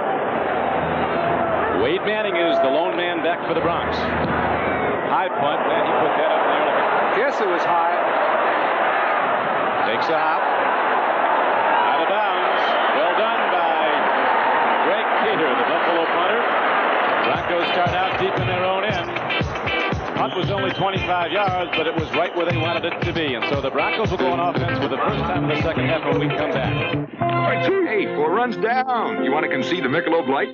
You've done it now. Would good friends really go at it this hard just for a beer? Well, consider it's Michelob Light, and that means a rich, smooth taste you can compare to any beer you like. Hey, how'd you guys do it? Just concentrated on the fundamentals. The Michelob Light, and who's buying? Michelob Light. Compare the taste. MCS, stereo for the senses. See the beauty of MCS. Touch the precision controls. Hear incredible sound. Feel it move you to a realm beyond. The 35-watt system, receiver, cassette deck with Dolby, and speakers is on sale at $499.80. Save $320. See it, touch it, hear it, feel it. MCS, stereo for the senses. Only at JCPenney. He's punched his way to the top with devastating power. The man is hungry and he wants more. Be there when Johnny Bump City Bumpus steps into the ring against defending champion Willie Rodriguez for the USBA Junior Welterweight Championship. Live next Saturday on NBC Sports World. Doubleheader day on NBC. A good one coming up at Texas Stadium. The Dolphins and the Cowboys Also coming up, Seattle at New York. San Diego against the Bears at Soldier Field. Right now, we've got a lot going in Buffalo as the Broncos holding to a 7-3 lead, open from scrimmage for the first time in the third quarter. Rick Peros tries to go wide. Buffalo's defense, led by Big Ben Williams, the defensive end from Ole Miss, who is the fastest Buffalo defensive lineman, and runs down that runner. If there'd been a hole, Don, he'd have found it. He went all the way up and down the line looking for one. Everything was stopped. Watson was the man on the receiving end of the only scoring throw of this game. The offensive line gave up some sacks, but Buffalo is blitzing to get them. Denver's now a team with the offense to augment the defense. The Broncos have become a big winner. Last year, the Bronco offense had no punch, and the Orange Crush defense lost its inspiration. But right now, here we got another penalty. Well, Ben Williams is saying, hey, look, it looked like he was in motion, but he can do that.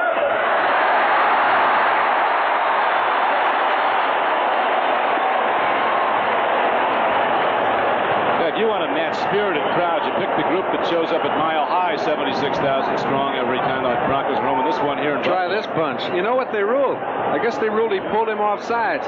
When you do go in motion, you can't make a jerk that looks like.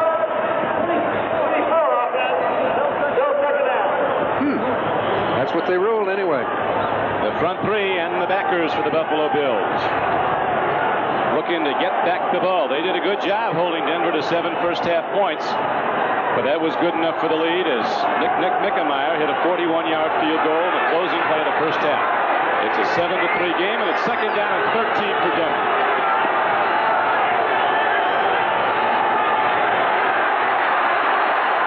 Swing pass goes out to Preston. Fine defensive play by Isaiah Robertson. Okay, sometimes you can misconstrue who's winning a ball game. That time, Fred Smerlis is sitting with Bill Bryan, and they're having their own little battle throughout the afternoon. He plays the play. He's looking for any sort of a screen or layoff pattern. This looks like he's trying to rush the passer. He's not. He's looking for something that's happening. It finally happens. He gets out here to be in pursuit when the man does catch the ball. Doesn't make the play, but does his job. Did it well, and now extra wide receivers come in. Upchurch is in with Watson and Haven Moses, who deploys out to the right. Third down and 13 for Denver out of a shotgun. Here comes the rush. Down inside the 5-yard line.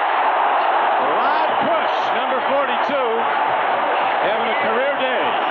And I'll tell you what, Rod Push not only got Morton down, but threw Morton over the top of number 71, Claudia Miner, and he hurt his knee. Yeah, Miner is down. The excellent right tackle of Denver. Boy, this has been an effective defensive play for them. He gets a hold. Now you see Claudia Miner, he got trapped underneath Cush's body. Boy, that's awful. Claudia's been a great player at Denver for 8 seasons now. 280-pound offensive tackle out of San Diego State. They like the player that backs him up, Ken Lanier. They'll give him the ball on the 2-yard line. They'll give him the sack, but boy, they could just have Claudia back. I don't think it's going to be today. Claudia Miner still down in the field with the game clock showing 11:49 to play in the third quarter. This has been a rough one. They were looking for a slug out here. A couple of heavyweight defenses. What happens is, you see, first of all, Buffalo comes out in the second half, and they take the ball in their own 20. They get a couple first downs, and you say they got stopped. But their field position was great. They got them back to the 15-yard line, take advantage of a couple miscues on Denver's part. Now they've got him on the 2-yard line. They've got one of the top offensive tackles in this game on the sideline, and the momentum is starting to shift for Buffalo. See Claudia grab at his right knee, and so often the injury comes when a player is just off the actual play. That's right. He was doing his job. He finished it. Play looked to be over, and you can't have eyes behind you. That's going to bring up fourth down, though, and Luke Prestridge, who's punted the ball well, as has his counterpart Greg Kager of the Bills, isn't going to have much room to work with now. They like a 15-yard drop for the snap. He's only going to have about 12. He'll be backed up to the end of the end zone as one of the most productive Broncos, one of the most consistent, Claudia Miner, probably leaves the field for the last time today. It's very unlikely he'll be back, hurt in the last play in the right knee. Let's just hope it isn't serious. Roland Hooks and Byron Franklin, both back for Buffalo. They want Franklin to return it. They want Roland Hooks to talk to him. That ball's in the air. You need somebody to advise you. Is he there for speaking purposes? Yes. You need your friends when you're looking at the ball and the rush is That's coming. right. I'd like somebody to tell me something, but then they better hit somebody. The Bills could be coming with the all-out rush now, looking to block this. Jeff Nixon is in the game. Another defensive back with a lot of speed. Cush is sneaking through there on those. You know, the one thing I would say, I would agree with you. If this were a little later in the ball game, I think they'd put an all-out rush on him because, again, Prestridge is a couple yards closer than he'd like. But it's too early. They've got good field position coming up. I don't think they'll risk it, Don. He's kicking with the wind. Buffalo will have the wind in the fourth quarter. It is a gusting wind up to 20 miles an hour. Prestridge hits it very well again. Aaron Franklin, his 42, straight ahead, across 50, and down to the 48-yard line of Denver, so the Bills start out on the Broncos side of the field. 11:20 to go in the third quarter. And Buffalo goes on offense for a second time in the third quarter, and we'll be back right after this. There's a company in Toledo, Ohio, who makes an amazing product for your car's engine. It can help improve your car's mileage, give you surer starts, even help your car run better. And the cost of a set is about the same as the price of an oil change. A revolutionary new device?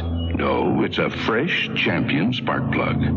There is probably nothing that can do so much for your car's engine for so little. Champion, the world's #1 seller. United announces great low prices on complete Hawaii vacation packages. Prices that bring Hawaii closer from the East Coast, closer from the Midwest, closer from every city United serves. United, once-in-a-lifetime prices for a once-in-a-lifetime vacation.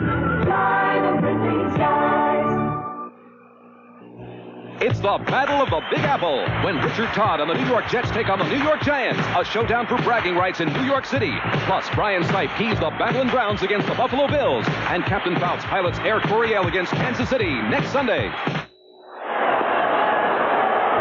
Lovely Buffalonian looking on here at Rich Stadium. And not so lovely Buffalonian. And we're ready to roll it here in the third quarter. 11:20 to play in it. Bills on offense, first and 10. Pitch back. Reverse. Jerry Butler running with the ball. Good defensive play again by the Broncos. Latimer, the middle guard, swings over and makes the hit. You know, it's really funny, Don. You sit there and you expect a team that pursues as well as Denver does to be fooled by an occasional reverse. But you take a look at one of the players that's as strong and solid a player as there is in this game, Bob Swenson. He sits there, makes 2 steps out. Somehow he just feels the reverse coming, gets into the position, stretches it out. You can see they're talking to one another. You take it outside, I'll take it inside. Gets hit while he's talking, by the way. But that's the reason they stop it for very, very, very little yardage. He's been something for the Broncos, the free agent. Missed all of last year with a broken arm. That was a big factor in the Broncos going to an 8-8 season. Off the ball, and he lost it. Jerry Butler down. Aaron Kyle made him pay when he came down with the ball. Almost lost a little more than the ball on that one, Don. He got upstairs. It looked as if to all the crowd he came down with it. However, he never did have complete control of it in the official's judgment. You can see he dropped it just before he hit the ground. A couple of Denver trainers attending to the enemy. Claudia Minor's definitely out for the game with a right knee injury. As the game clock here shows 10:29 left to play. Buffalo's defense getting them back into field position in this game. Buffalo's intensity wavering throughout the season. They've been the best team in the league on certain days, then they've underwhelmed the opposition on others. Today they've risen up. They've had some private team meetings here during the week. They know the importance of this game, although it's only the halfway point of the season. If they go 4-4 at the turn, They have a problem, of course, if they should win today and if Dallas should beat Miami, they'd only be a half game behind the Dolphins. Yeah, there's such a long way to go, Don, and you can tell the teams that are contenders, and both these teams are, down the stretch, it's just win as many ball games as you can and let whatever takes its course do it. These guys, no matter what the outcome of today's game is, will be in contention down to the wire, but to get a break at the halfway mark and know you're really going somewhere would be a big plus. Well, historically, teams that start to really build it up and get going in November are the teams that end up in the playoffs. There's no way that a team can play like Buffalo did, as well as Buffalo did the first 2 weeks of the season, and maintain that level. In fact, in the long history of this league, nobody's done it yet. Anyway. They quit playing them. Third down and 8 for the Bills, 46-yard line of Denver. Ferguson checks his people. Drops to his 44, throws, and has Byron Franklin. Look at this guy run. Fumble the ball. Louis Wright has it. And Louis Wright is back down to the 20. So Byron Franklin, the rookie from Auburn, runs a perfect pattern, makes the reception, tears up field, and fumbles the ball. First turnover of the game. And the Bills are stopped again by the Denver defense. And you can tell, here's Byron Franklin, little delay pattern. It's not Louis Wright's man. He's coming underneath. Luke Picone kind of filled out for him, but somebody grabbed the ball. One of those linebackers forced a fumble. That's what they're best at. Denver's got the ball. The Orange Crush, you see their takeaway numbers. They're impressive. Here's two good friends. Come on, guys, just 2 more floors. You know, we heard apartments were hard to find. But the roof? Well, the apartment's on the 3rd floor, but tonight. Yeah, well, you guys have been traveling all day, so we thought we'd pull out all the stops. When you want the taste of a truly great American beer, tonight, let it be Low and Brown. Here's to your exterior decorator. The new generation of Dodge Rams made an X-Ford owner out of me, and now Dodge has come up with this new Ram Miser. Beautiful inside and out. And Ram Miser gives Dodge the biggest increase in gasoline mileage of all full-size pickups. Hard to believe it's America's lowest priced pickup. Equipped, not stripped. Dodge trucks are ramped up. Get $300 to $1,000 cash on select new Dodge cars and trucks. See participating dealers for complete details. This is Byron Day in New York. You've got to see this play to believe it. Watch this. A field goal try by the Colts. The ball is blocked by the Cleveland Browns. It bounces around. Reese McCall gets a hand on it, picks it up, laterals back, right there. Then the ball is flipped one more time to Greg Landry, the holder on kicks. He runs the ball in, a 20-yard touchdown run for the Colts. It's now 28-14 Cleveland in the 3rd quarter. Let's go back to Buffalo. Listen, Byron, when you're the Baltimore Colts, you'll take him any way you can get him. Now, Denver in the lead, 7-3. First down and 10. To the run they go. Bills really stuff it back. Dave Preston got to the line of scrimmage. Washington starts to ease on back into that game. Mosley just kicked a field goal from 34 yards out, and that gave the Redskins the lead. And we pause briefly for station identification. This is the NBC television network. 7 and 4. Our pride is showing. Denver 7, Buffalo 3. 9:46 to play 3rd quarter. Don Quickie with John Brody at sold-out Rich Stadium. 80,000 are here. Biggest crowd of the NFL day. Denver holding the 4-point lead with 2nd down and almost 10 to go. Morton, hands off. Draw, and Preston runs ahead and gets across the 20, out close to the 24. I'll tell you that. You know, you take a look at why plays go or why plays don't go. Shane Nelson was in a perfect spot that time to stop the draw. You remember they ran a couple effective draws early in the ball game. This time they come back. He's not going so deep this time. He comes back. He sees the play developing. He knows he's responsible for that whole area. Comes in, overruns it a little bit, but gets help from his pals. Denver's offense a lot different than it used to be under Dan Reeves.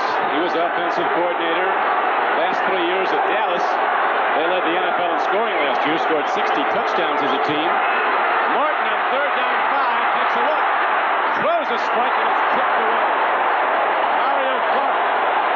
Boy, Martin put the ball there. Great play by Clark. It was very difficult from this angle, Don, to see whether Mario Clark got a hand in on the ball. I don't believe he did. Anyway, Gordon's fallen prey to bobbles throughout the day to stop drives. He's hit about 7 receivers that failed to come down with the ball, and that's about all that stopped him. So Big Luke has to do his good work again. 7th punt of the day. They have Byron Franklin back again. He lost the handle on his reception and run. Roland Hooks takes a look at it, picks it up, 25-yard line. Eludes a couple of tacklers. Roland Hooks across the 40. Still going. And Roland Hooks is out to midfield. Luke got him and saved 6. Byron Franklin threw a heck of a block for Buffalo. 50-yard punt, but a 25-yard return. So the Bills get the ball back. They'll start out from midfield when we come back. When we tell you Michelin radials last and last. Well, that's no surprise. When we tell you Michelin radials save gas. That's no surprise. But when we tell you you can get Michelins for about the same price as other leading radials. Now that's a surprise. But it's true. We're America's fastest growing tire company. We make the tire you need at a price you can afford. See your Michelin dealer and prices set for your car. You'll be pleasantly surprised. Michelin. We put America on radials. Hey, Frank, want to wager on the race? For a case of beer? Sure. What's your brand?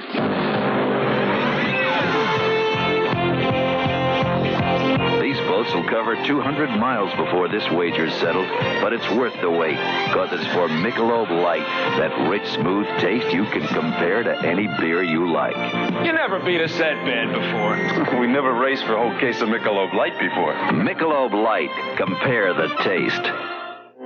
This is Byron Day in New York, and in rainy Washington, the Redskins are back on the board. Mark Mosley, 34-yard field goal, puts the Redskins on top, 17-15 early in the third quarter. Let's go back to Rich Stadium. Don Criqui and John Brody. Thank you, Byron. They're standing in salute of the Buffalo Bills right now, looking for that offense to get it cooking.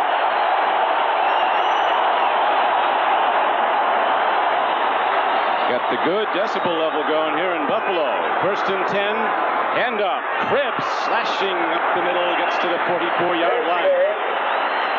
Doubleheader day. We've got a good one going here in Buffalo, and more expected. Texas Stadium, Cowboys and the Dolphins. Miami leading the AFC East by a game and a half over Buffalo. And Dallas looking to get back in the game with the Philadelphia Eagles in the NFC East.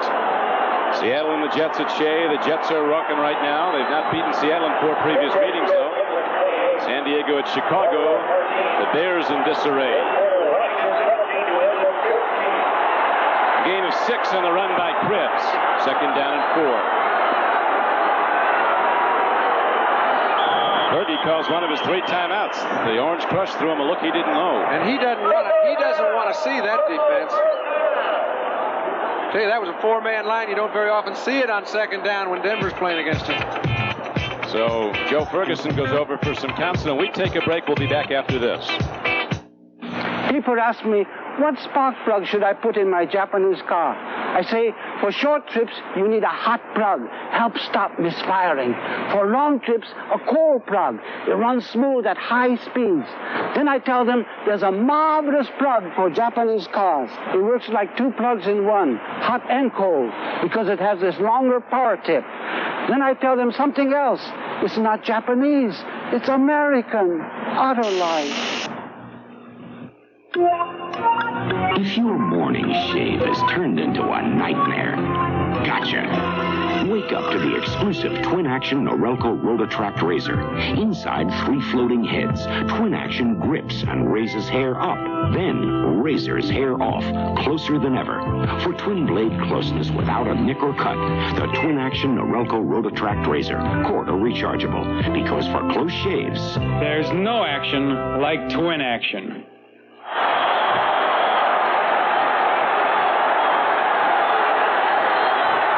The outset of the day, that's how it looked in the AFC East. In the West, there were 3 leaders, as all the Denver fans are well aware. Joe Cribbs runs the ball on 2nd down and 4, and he has, it appears to be, John, a first down. And Don, I'll tell you, we heard a great crowd reaction. Those things aren't just spontaneous, you know, all of a sudden we all stand up and start hollering. They know they've had the ball in good field position twice now. They had it 3 times early in the game. They weren't able to do anything with it. They're still only 4 points behind. Their defense has kept them in the game. And if they're going to capitalize at all, they better do it now. They need the big play. Jerry Butler still not in the game. Lou Picone is back on the left flank. Butler walked off, but he was shaken up on a reception attempt. Frank Lewis is right. 1st and 10, Ferguson, deep drop. Takes a look, throws a strike. Kramer is tight end, has the ball to the 34-yard line. But the yards against this Denver defense do not come easily. That was good for 6. They come a lot easier, though, if you block Rulon Jones. They've been doing a pretty good job at it. And they've decided, hey, the rest of you fellas are going to have to play one-on-one because we're going to use 2 of our fellas to get number 75. This time you see, Ken Jones usually gets no help from anybody. But if Rulon gets away from somebody today, there'll be somebody else standing back there to help out. Ken Jones deserves to have that one in the highlight reel. That's about as good as you're going to pass block against Rulon Jones. Jones is the best pass rusher they've had at Denver since the great Richie Jackson. Wasn't he something? Joe Cribbs on 2nd and 5. Breaks into the Denver secondary, ahead for another first down. Buffalo's offensive line blowing out the Bronx at the moment. All right, once you start doing something at the line of scrimmage, we can hear the crowd going wacky. Then you can either run the ball or throw it.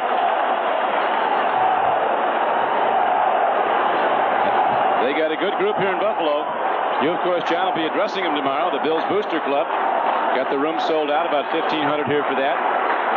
They have it sold out whether anybody's there or not, don't they? First down and 10 now for Buffalo.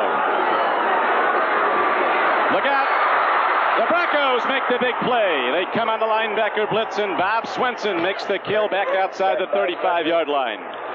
A 10-yard loss, a big play by Swenson of the Broncos. Well, that's something that the Broncos rarely do. They usually leave those linebackers on the outside to play man-to-man on the backs. This time, Swenson beat the back, got to Ferguson. Nobody was open, and that's one of the few sacks. I think it's the 4th one he's had all season. It's not too bad, is it? It's the 8th week of play. So now the Bills are set back at 2nd down and almost 20. 37-yard line of the Broncos. Over the middle. He gets his fullback, but he also gets a load of Randy Gradishar. Yeah. I wouldn't mind catching a ball and getting hit by Gradishar, but I'd like to pick up a few more yards first. I mean, if you've got to suck it up to get hit for a 4-yard gain, maybe we can go back in the huddle and figure out a better play. You can see Gradishar drops back about 8 or 9. He knows Curtis Brown's coming in underneath. He's not going to try for the play. Try for Curtis. He got a piece of him, and that's well done by the defense. 3rd and 15. Gradishar in his 8th year has had all-pro seasons, but his defensive coordinator, Joel Collier, used to be head coach here in Buffalo, says this is Gradishar's best year. 3rd down and long yardage, about 18. Out of the shotgun. Ferguson throws. Not good. Penalty marker goes down. Right at the feet of Conrad Dobler. He's heard that song before. That'll take him out of field goal range if they were in it. Vikings getting back into the game, slowly but surely, against the St. Louis Cardinals. Not only did they throw it at his feet, but they called him for holding. He got away with a few earlier in the ball game. I didn't see that one, and I know he's going to plead innocence, but he's gotten away with a few today. But he has meant so much to this team, Conrad Dobler. Ferguson says he's been as big a factor in this team turning around in the last couple of years as anybody, because he demands that everybody in that offensive line play their utmost. What's this now? Might be a delay. Wade Manning is back for Denver. Cater, who can hit the ball a lot of different ways, including straight up. They'll be trying to do that and to bring it down inside the 20. Remember, he did get called for holding, but that isn't what stopped the drive. They refused the penalty. Yeah. And as a result, they still have 4th and 15, but it's about 7 yards out of field goal range. And now they get a break, and they might be in field goal range. So we got to second guess the call the first time. Still 4th down. See, okay, it's still 4th down, but had they taken the penalty earlier, now they've got him 3rd down and 25. I doubt if Ferguson would have tried anything. But now they get a guy jumping a little early. They got a chance to put 3 points on the board. Well, we'll see how it turns out, as the field goal attempt will be from the 42-yard line, or from the 37-yard line, a 47-yard attempt. Matt Robinson, the holder, the former Bronco. It's on the way, plenty long. It's good again. He hooked it in the corner. Doesn't matter how you get it over into that car. So the Bills are down by a point.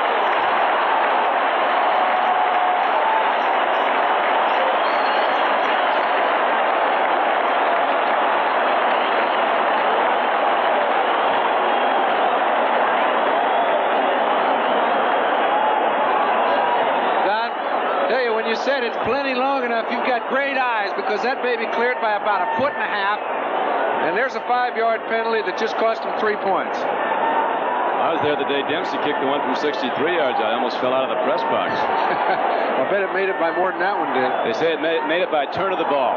If the ball wasn't extended straight out when it went over, it would have hit the upright. 63 yards, you don't have a lot of extra room on it. Next Saturday on NBC Sports World, the USBA Junior Welterweight Championship, fast-rising Johnny Bumpus against Willie Rodriguez. And then the National Hang Gliding Championships out of the High Sierras. Next Saturday at 4 o'clock Eastern Time on NBC Sports World. Here is the kickoff, and Wade Manning takes it on the run. He's to the 15, into the 20, and Manning turns wide, still on his feet. Turns the corner, is finally caught and brought down. Rufus Betts, number 28, former Oakland Raider, made the play. 4:09 to go in the third quarter. Don, there are guys that are made for special teams. He can help you out as a 5th back, but special teams is what keeps Rufus Betts on this football team. He'll save 5 or 6 plays throughout the course of a year that'll save you a touchdown, turn 2 or 3 games. Atlanta leading the Giants 17-7. Mick Luckhurst, who was doubtful going into the game, might not play, kicked the 29-yard field goal for the Falcons. Jerry Butler will be not come back to this game for Buffalo, with whatever shook him up on that pass reception attempt. Riley Odoms, that horse of a man, takes it on a swing out. Riley feels the brunt of Jim Haslett. Broncos get some yards. I'll tell you, Charles Romes doesn't back off too well either. Catch the ball in his area, you just hang in there. That is your full-grown tight end, 6'4", about 240. You know, the hard thing to understand is I don't think these defensive backs look at size anymore. They see those tight ends coming across that field, and they figure, hey, get the best piece you can, baby, because it's you or me. Haslett holds him up. Romes finishes him off. Number 1 draft choice in 72, and as you saw, 4 times to the Pro Bowl. Baltimore easing on back into this thing. Burt Jones and Raymond Butler from 37 yards out. 28-21 Cleveland. Pitch back. Bills fill the gap. 2nd down and about 4. Shane Nelson comes up. Was the first to make the hit, Dave Preston. And the game clock winds down to 3:53 to play. Third quarter. The plays right now call for a lot of blocking out of your fullback. And Paris is put in a very tenuous situation because he's been finding the defensive ends, the men he has to block on those wide plays, and they're just a little too much for any back. John, we must remember also that in the fourth quarter, that wind will be at Buffalo's back if they have to try another field goal. Mickemeyer hit his longest of the season into the wind at 47 yards out. Now Craig Morton, 3rd and 5, out of the shotgun.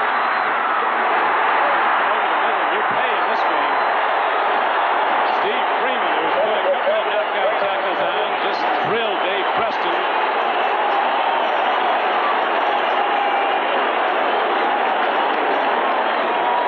You come over the middle and you pay. I'll tell you, the Bills haven't taken a break all day, but neither has the crowd, Don. From the time the opening gun went off, these people have been standing up and having a go at it. You can see Freeman stands there. Even had Preston come down with the ball, it was short of a first down. The punters have been very important people today. Here's Prestridge with his 8th punt of the day. High punt, not too deep. Does take a big Bronco roll, though. Look at that. Hop all the way down inside the 20-yard line, all the way down to the 13. In a game like this, those last 2 punt returns are miscues because the Bills have allowed the ball to hit the ground twice in a row on punt returns. They've lost about 25 yards. Good point. That was 53 yards by Prestridge. And, of course, no return, so the Bills start out but in a hole there at their 14-yard line. A doubleheader day on NBC, and some of the best in the league will be matching up in the second games, including the Dolphins and the Cowboys at Texas Stadium. Kansas City, one of the co-leaders in the AFC West with Denver and San Diego, playing at Oakland. The Raiders are starting to score again. Don't count them out either. The other co-leader, San Diego, plays at Chicago. Joe Cribbs on first down, looks for some room to run, turns up the sideline and gets a little bit. Swenson ran him out, so did Bill Thompson.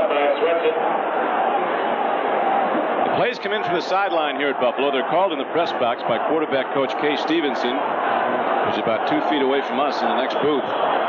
He works so well with Ferguson. It's almost like 2 people working as one. He knows Joe. He knows what he likes. He knows what he likes in specific situations. Kay's been here 4 or 5 years with Chuck Knox, and he knows what he's doing. Yes, he does. Jack Donaldson, the receiver coach, with him. They go over the game plan, the numbers up here, and phone it down. Second down and 8. Over the middle, tip ball, incomplete. Swenson tipped the ball, and the other Bronco defenders closed in very nearly to an interception. It's another problem, John, when you're throwing at your own end like this against a defense like Denver's that's intercepted so much this year. They got a break, Don. He threw a ball that he'd like to have back. We're taking a look. We've seen these 2 fellas matched up all day long. You think they don't give Louis Wright a lot of responsibility? He comes.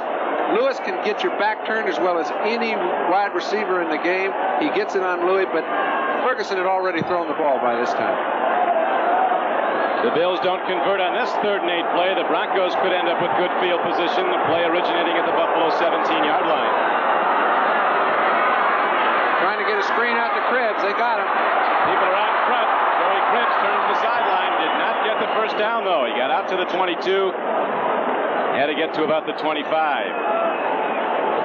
Tom Jackson ran him down, so now Greg Cater comes out to punt into the wind, which at the moment has died down. You can see Denver seems to spot the intention as fast as we can from up here in the booth. Their linebackers are already on the move, and Cribbs is by the time he catches it. See Tom Jackson, who got the first piece of Cribbs? From the time that ball was snapped, his act was in gear. He is as fast as any linebacker in the league, they say. 57 Jackson of the Broncos, and now Greg Cater gets set to punt for Buffalo. Wade Manning is way back. And with reason, long punt and high. Manning will return it, though, from his 37. Look at that pursuit. Rod Cush. Rod's going to get a raise. Next Sunday, join host Brian Gumbel for NFL 81. All the highlights, the scores, the late-breaking news on all the games. Then regional NFL action featuring 2 very important AFC divisional games. Houston against the Bengals at Cincinnati. The Kansas City Chiefs against the Chargers at San Diego. Check your local listings for the game and time in your area. Next Sunday on NFL 81. Don, let's assume there was nothing that changed the course of events. That ball they let roll an extra 15 yards, changed their field position from the 20 to the 35. Morton takes a look, lets it rip. It's caught by Egloff, the backup tight end, and they get the big gainer and very nearly a lot more. Ron Egloff goes up in the air and comes down with it. All right, all day long we've seen Steve Freeman making big plays, coming up, hitting the backs, trying to create something on defense, and he's been getting away with it. That time Morton put the ball to the outside shoulder of Egloff. Egloff fended him off just like he would on a rebound. Freeman goes broke, and they pick up a big first down. Real big one. 28-yard gain on the play. Denver 7, Buffalo 6. 2 minutes and 5 seconds to play, 3rd quarter. 1st and 10. Here comes Tony Reed. He got a yard. Even a yard doesn't come easy in this game. Lucius Sanford was there. You got that. I don't think the infantry's the one we're calling on today. You make very little going on the ground today. We have about 8 outstanding linebackers in this ball game. Shane Nelson and Jim Haslett are certainly 2 of them. With the outside men, Lucius Sanford, Isaiah Robinson, the backers have been making a ton of tackles today on both sides of the line. Shane Nelson, a free agent story. He got here by sheer hard work. 6'1", 225, his 5th year from Baylor. He's been one of Buffalo's either leading or second leading tackler the last 4 years. Morton has a problem. They're going to get him. Are you kidding me? Smirlis just came in and just pushed everybody out of the way. It looked like a tree falling. He reached over the top of Bill Bryan. He didn't even go around him. He went right over the top of him, grabbed Morton while Bryan was trying to handle him. Buffalo defenders getting exercised here. Take a look at this. Here's Bryan. I got the wrong guy. That was number 91, I do believe. Johnson was also. Ken Johnson, who's used in passing situations. I can see why. Ken Johnson, a third-year man from Tennessee at Knoxville. 5th sack of Craig Morton in this game. They've only gotten Ferguson once, but the Broncos lead it. 3rd down and 17. Another problem for Morton. Buffalo's defense.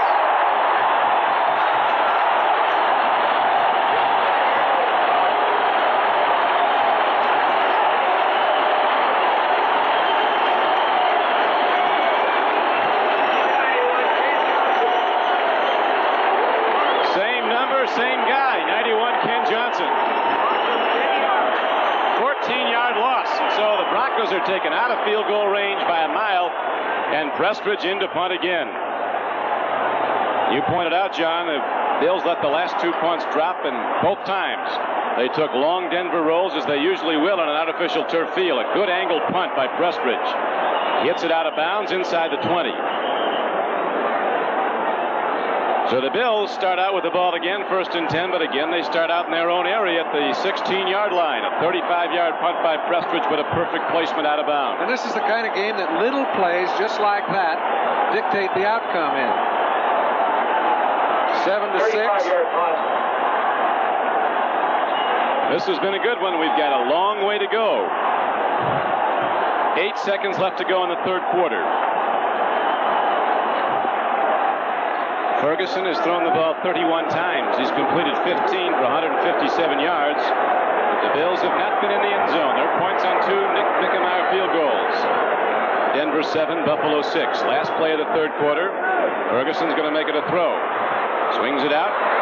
Curtis Brown runs with the ball, but penalty markers also come in from off the play. Rulon Jones called that one.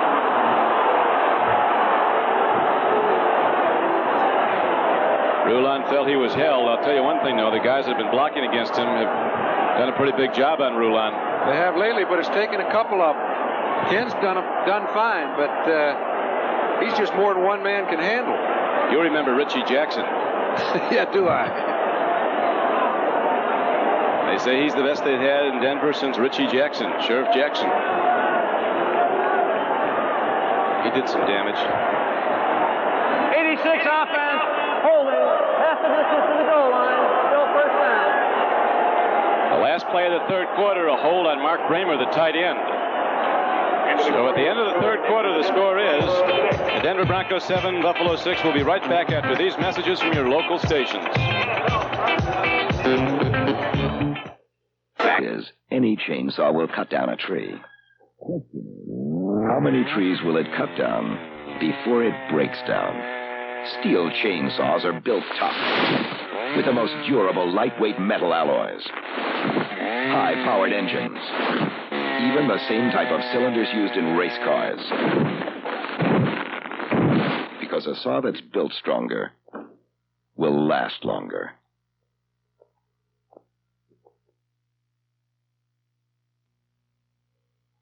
After 3 generations of cops, there's finally a lieutenant in the Pinelli family. Looks like a stroh-light night. Looks like a stroh-light night. Looks like a stroh-light night. When things are going right. Looks like a stroh-light night. Light, a great tasting beer that doesn't fill you up. Looks like a stroll-like night when good times come along. We'll help you in the morning, expect more. We'll help you out at night. Amoco's doing more for you to keep your car running right. You can expect quality products at Amoco, like the 14 benefits you get in higher octane Amoco Premium Lead-Free. You can expect more. Amoco, expect more from a leader. 7 and 4. Our pride is showing. The only second half scoring, and Nick Mickemeyer field goal for Buffalo from 47 yards out. The defenses have run this game. Now the Bills take over deep in their own end after the good punt by Prestridge and the subsequent penalty. The ball is back inside the Buffalo 10. Aaron Kyle was just coming over to cover a couple guys that were going out of the game. I guess they cover everybody. McCone and Lewis came out. Buffalo going with a power formation now, looking to move the ball out. Get some room to operate. They go to the run. No, they do not. He's looking at Joe Cribb. Now he goes to Curtis Brown. Good run by Brown. He's out across the 15-yard line. Gets out to about the 17. Washington, extending its lead now after they were behind early in the game, leading New England 24-15. Cleveland just got another Brian Sipe touchdown throw and leads Baltimore 35-21. Brian's arm must be getting sore. Not a lot happened at Veterans Stadium, though. The defense is controlling there. 7-7 Tampa Bay and Philadelphia. The Giants down 17-7 have rallied back, and they've tied Atlanta in the fourth quarter. Cardinals led 13-0. Now they hold to a 3-point lead over the tough Vikings, who've won 5 in a row. Second down and 8. Slash and run, and across the 20 comes Joe Cribbs. Reuben Carter hit him. Detroit was up on Green Bay, fell behind. Now the Lions lead 17-13. And Cincinnati, who had such a big game against the Steelers last week, go down to New Orleans, a team that's won just once. Nothing happened in the first half from a scoring standpoint. How many times has that happened this year, Don? You sit here and try to predict something, and they give you the donut. Well, we were looking last week for one of the big matchups, Cincinnati and Pittsburgh. Bengals a slight underdog, only led 34-0 in the third quarter. Third and 3. Ferguson looks, he pumps, he throws, and Lou Picone makes a first down reception.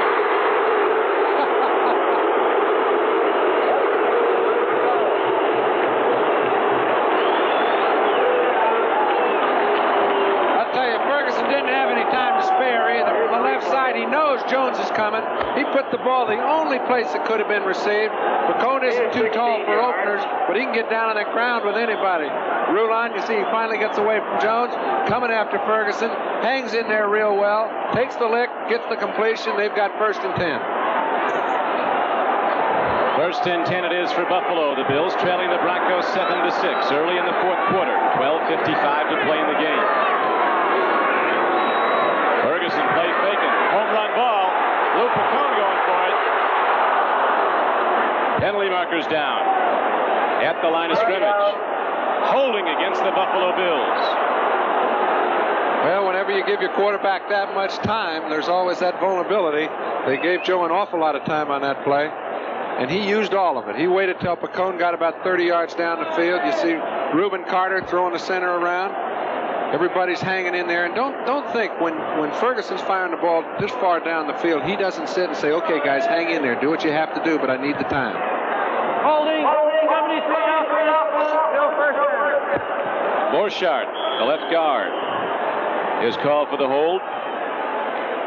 Detroit extends its lead over Green Bay to 24-13. Rick Kane scored on a 2-yard run. Green Bay started fast, is faltering. And the heat is really on Coach Starr right now, this new head of the team, where he pointedly did not give him a vote of confidence after the last loss when he was asked about it. 1st down and 10 for Buffalo. Deep drop. Here comes the rush. Ferguson throws. Curtis Brown's out there. Intercepted. What a play by Steve Foley, his 4th of the year. And Foley takes it back to the 38. There's a fumble on the play. Oh, he's ruling he was down. And that's going to stay with the Broncos as Curtis Brown, who lost the ball to Foley on the interception, interception, came back and stripped it from him, but they ruled it. Steve Foley was down. I think, John, when we look back at it, we'll see that he indeed was. Well, Don, I know when you see a guy like Steve Foley and the play looked like it was a great play, he had it all the way. It's like a center fielder knowing he's got the play from inception. Yes, New York, I think we had that information coming. These busy executives in 3 different cities are all at the same conference, a teleconference. They solve their problems without leaving the office through the Bell Network, the world's most advanced information management system. That reduces travel, cuts costs, gets more done. You are also part of the network. Use it. Put our knowledge to work for you. The Information Management Network from Bell. I have found my new car, the Chrysler LeBaron Series for 1982. LeBaron combines high mileage and luxury. The coupe even has a Mark Cross interior available. And no other car has front-wheel drive, luxury, and seat 6 at so surprising a price.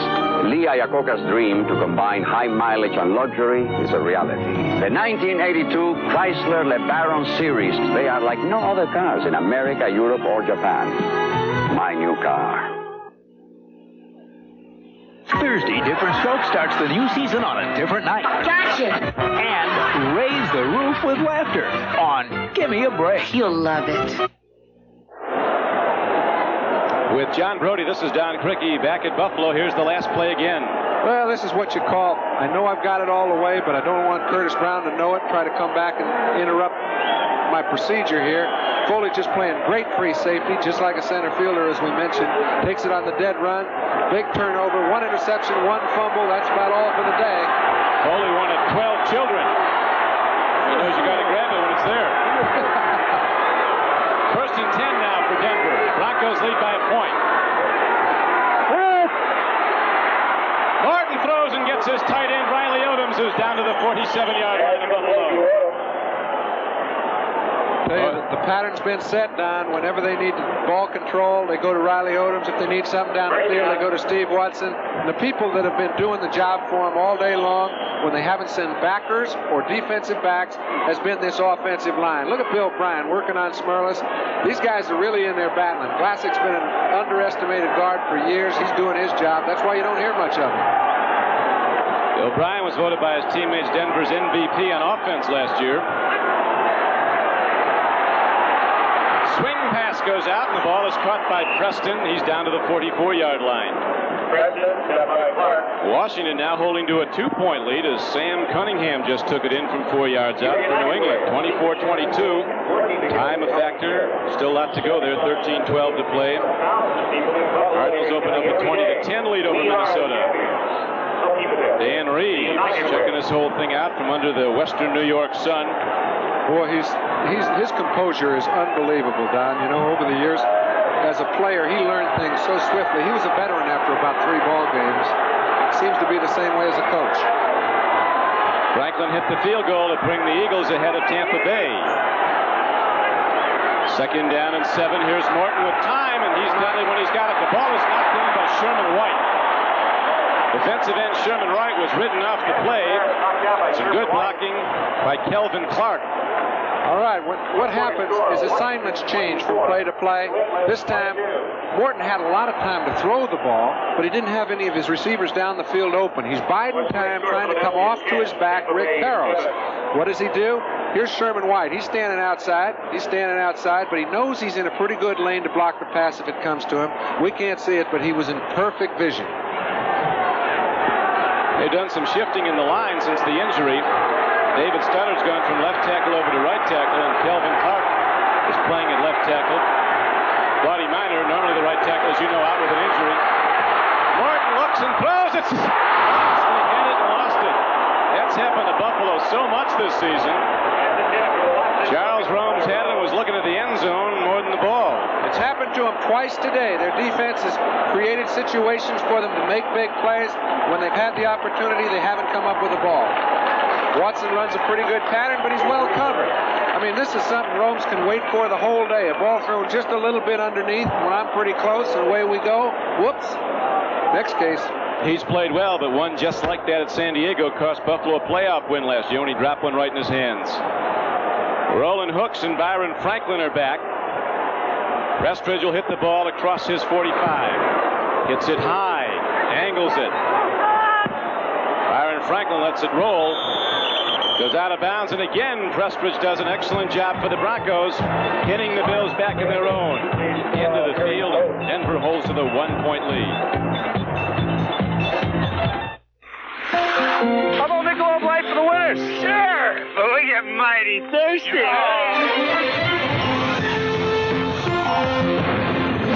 Would a bunch of guys really go at it this hard just for a beer? Well, consider it's Michelob Light, and that means a rich, smooth taste you can compare to any beer you like. Those guys could have beaten the Russians today. You think they'd play us for Michelob Light? Michelob Light. Compare the taste. We're Exxon. We're Andy Caldor, heading a team of Exxon scientists who use lasers to unlock energy secrets that could never be revealed before. We're Richard Hall, creating chemical reactions with light to make future energy production more efficient. We're Carmel Meyer, conducting research that may one day make American energy more plentiful and less costly. We're more than 100,000 people working on energy. We're Exxon. Our cameras have followed his remarkable boxing career since the very beginning. Be ringside when Johnny Bump City Bumpus steps into the ring for the USBA Junior Welterweight Championship. Live next Saturday on NBC Sports World. This one's been something here at Buffalo. Fourth quarter. 7-6, Denver in the lead. Buffalo with the ball. First and 10 at their 9-yard line. 10:51 to play. 10:51 to go. Joe Cribbs breaks it. Joe Cribbs puts both arms on the ball and takes it out across the 15-yard line. The New York Giants, a resurgent team, have scored 17 unanswered points. 2 Sims throws for touchdowns. One to Dave Young, one to Johnny Perkins. Joe Donello field goal. They are now in front of Atlanta, 24-17. Detroit holding to a 24-20 lead over Green Bay. David Whitehurst in the quarterback. Threw for a touchdown. They've used everybody but Bart Starr now. He'd probably like to get in there, but help him win. Hand off again to Cribbs. Turns the corner. Cribbs running hard. Breaks it out to the 25-yard line. Conrad Gilbert on the bad wheels out in front of the play and leads the blocking. Number 69. He's very slow going back to the huddle, but coming off the line of scrimmage, he's doing just fine. You take a look, he finally gets outside. He's trying to turn up as soon as he can. Gets a pretty good block on Evans, knocking him back far enough to allow Cribbs to run out of his grab. They're moving pretty well, but again, Don, and you hate to belabor a point, but they did let the punt hit the ground. They lost about 10 yards starting out on their drive. That's the third time in a row. First down, Ferguson takes a look, a big rush against them, and Ferguson goes down back inside his 15-yard line. Don Latimer at middle guard comes busting up the middle and makes a super big play for the Broncos. I don't think Joe has been sacked twice in a ball game this year. But he is today, and both these sacks were quick. It wasn't a case of him going back and waiting a while, waiting too long, and then getting hit. Both of them were clear breakdowns by the offensive line. One a missed assignment. This time he just got overrun. So now he goes from a hole again. Ferguson in the Buffalo offense, second down, and 20 yards to go for the first down. He stands and throws it. Cooper Kupp catches the ball. Bill Thompson hits him after he catches it.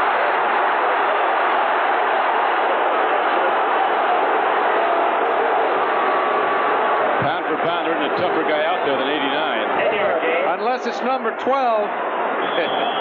Every time he's going back there, he's getting his lunch eaten after he throws the ball. He hangs in there till the last possible minute. You can see Latimer. They've got 2 people on him now. Not getting a lot of time to throw, but using it very effectively.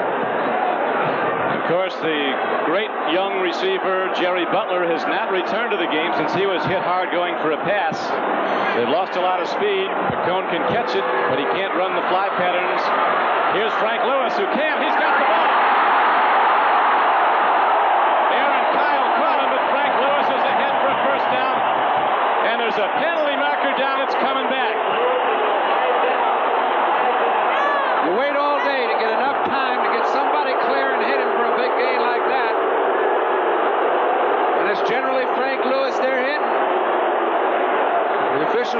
pretty close interior-wise. I think one thing that bears perusal, John, is we've not had a holding call against the Broncos all day, and the flags have been, do they pass block that well? 69 offense, holding, third down. That's the second one on Conrad today. Let's watch it. All right, number 77, Greg Boyd. Will Grant trying to go with him. He's got his hand on the back of him, trying to push him to the ground. I think it's pretty obvious. It was a hold. The Bills now, and the opposition throwing upwards of 130 times, and there's not been a holding call against the opposition, against Buffalo's pass rush. Captain wanted to point that out before the game. So I don't know what you have to do to get your guy, the opposition call for holding your guys. Now on third down and long, here's a strike to Frank Lewis. He cuts back. Denver hems him in and knocks him down. And the game clock becoming a factor. 7:55 and running. Aaron Kyle made the play as the Denver defense time and again comes up with a big play and gets the ball back for the offense. Don, Ferguson has hung in there and hung in there and hung in there patiently all day long. Made big play after big play. Had him called back at crucial times. That's something he wasn't able to do 4 or 5 years ago. We'll see if it does him any good late. The number one defense in the NFL, that of Denver, has not played a better game than this all season. The Orange Crush has been something. And now Cater gets set to punt. Hits a punt downfield, but Manning takes a look at it as 37. He's going to return it with some room. Turns the corner. And Manning goes down at the 44-yard line. Lou Picone, number 89, was down to make the play. 7:10 left to go in the game, and we'll be back after this. If you're ready to move up to a middleweight, Poland just built your saw. It's a what? It's a pull-in 3400. With a powerful, easy-starting engine, solid-state ignition, an incredible anti-vibration system, and more. A pull-in 3400, huh? You mean a Poland 3400? To see it, go to your Poland dealer and say, I'd like to see the the 3400, please. Buy a Poland chainsaw and get an extra chain free. To help you buy a new car, Chrysler is holding 81 sticker prices on its Omni and Horizon Misers and Customs, its Aries and Reliant K 2- and 4-door base models. 82 cars at 81 prices. And now at participating dealers, Chrysler savings certificates save you $300 to $1,000 on most other new 81 and 82 cars and trucks, depending on model. For 82 cars at 81 prices, or savings certificates worth $300 to $1,000, come to Chrysler. Coming up next on a doubleheader day on NBC, Miami at Dallas, Seattle at New York, San Diego at Chicago, Kansas City at Oakland. Check your local listings for the game in your area. As right now at Buffalo, we have 7:10 left to play. I'll tell you one thing, some guys are up on their stats today. Browns come to Buffalo next week, leading 35-28. Burt Jones just threw to Ray Butler for another one. Morton dumps it off. And Morton pays the price. He's down. Jim Haslett came through and got them. They're both down. Maybe they were hooked up. I think it's just a separation. They get very close in these kind of games, Don. Both all right. Some of the gear interlocked. I'll tell you, two linebackers played that play as well as it can be done. Haslett, number 1. Lucius Sanford, number 2, who actually grabbed a hold of Perros, didn't let him out in the screen, and it's legal when you do that behind the line of scrimmage. 5 holding calls against Buffalo today, none against Denver. You know, I'd say, hey, that seems a little weird, except I haven't seen any fault with any of them that were called. We've been able to see 3 on isolations, and all of them were a violation. Dan Reeves looking on as his 5-2 Broncos now holding to a 1-point lead in the 4th quarter. Preston runs. He's stuck. Haslett hit him. And while we have a moment, let's go back to New York for an update from NFL 81. Okay, Don, thanks very much. In Cleveland, the Colts are fighting back. Burt Jones connects on his 3rd touchdown pass of the day to Ray Butler, 5-yard touchdown pass. They've drawn within 7 now, 35-28 in the 4th. Don? Thank you, Byron. 6:38 and running in the 4th quarter here at Buffalo. Broncos come out of the huddle with Haven Moses wide to the right. 3rd down and 8 coming up. Buffalo defense looking to get the ball back. Watson is in the slot to the right. Morton, what's he doing here? He's going to run. Johnson hits Morton like a tackling dummy. And the Bills will get the ball back. Yeah, that brings the crowd to its feet. Greg Morton did not want to run the ball. He's trying to buy some time by sliding the pocket a little to the left. Ken Johnson in the four-man rush is in there. He's buying none of it. They play a little stunt game. Smerlis runs to the right to contain. Here comes Johnson. About 2.3 seconds, and Morton's on the ground again. So now the game clock is running with 5:58 to play. A 7-6 game. Luke Prestridge punts again, hits a low punt downfield. Byron Franklin fields it, puts his head down. You'll recall he fumbled once earlier after a pass reception. He holds on tight, gets the ball to the 28-yard line. Listen to these fans in Buffalo.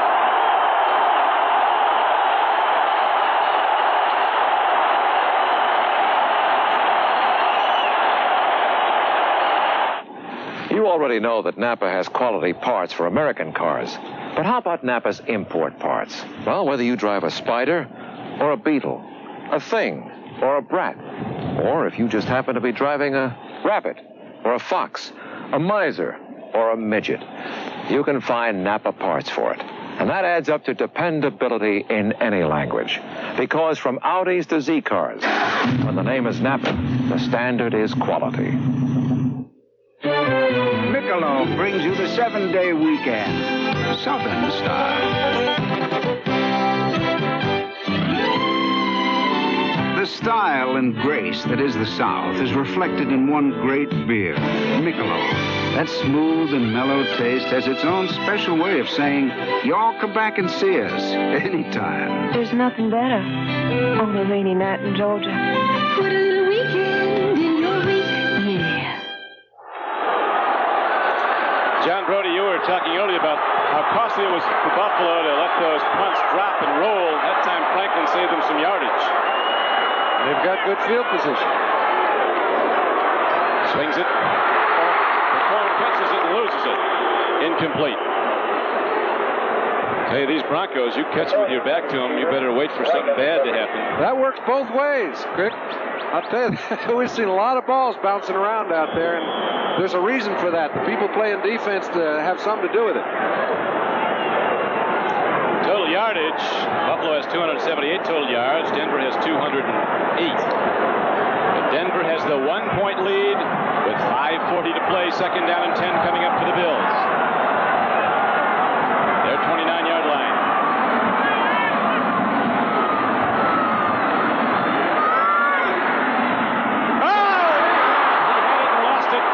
The ball was partially tipped by a Bronco. Foley came up. Lewis bobbled it and lost it, and it's 3rd and 10. It might have been tipped after he had his hands on it, Don, but that's as good a throw as we've seen all year, let alone today. He had to wait quite a while for Ferguson to get into his pattern, and when he did, he put it right in between 3 defenders. They're not fooling anybody, but Ferguson is out executing and not getting the result he deserves. You sit there and you say, hey, we've only scored 6 points. Usually you can call a quarterback. Here's a guy hanging in there, throwing that ball the only place it can be thrown. Nobody tipped that ball but Lewis. Ron Jesse now in the game as the Bills go to the shotgun. Big down, 3rd down. Here's the long ball. It's going to be overthrown by 20 yards, and a penalty marker goes down. It's going to go against the Broncos, I think. It is, because Frank Lewis was coming out of his break. He got stopped. That was 15 yards deep. Aaron Kyle was against him. Oh, my. The ball was overthrown. No chance for a completion. No interference. 4th down. Well, it's true. He did interfere with him. If Ferguson gets the ball down a little bit, he gets the call. But remember, the rule is, if neither player could get his hands on the ball, it doesn't matter what they do to each other. So the Bills saw the yellow flag down. They thought they would have it. 1st down, but no. And so now Kaler has to punt the ball back, and Wade Manning is back again for the Denver Broncos. Kaler standing back at his 15-yard line. 5:28 to play. Denver 7, Buffalo 6. Broncos led at the half 7-3. That drive took 23 seconds, Don. What a punt. Back to the 18. Here comes Manning up the middle. He tries on Rufus Bess. Standoff there and no gain. Ball's at the 25. 53-yard punt, a 5-yard return. Doubleheader action coming up on NBC. That's the injured Buffalo player. Buffalo player is down on the tackle. Rufus Bess appears to be down and put the head-on shot on Wade Manning. It has been a rough one, and it's not over yet. It's going to come right down, perhaps to the final gun when we come back. Vitalis says it's true. A man has to keep himself under control. 4,000 feet, 3,000 feet, 2,000 feet. But I'm under control. After you dry and style your hair, use the Vitalis pump for a terrific natural look you can keep under control just the way you want, all day long. My horse in the 5th finished first in the 6th. But I'm under control.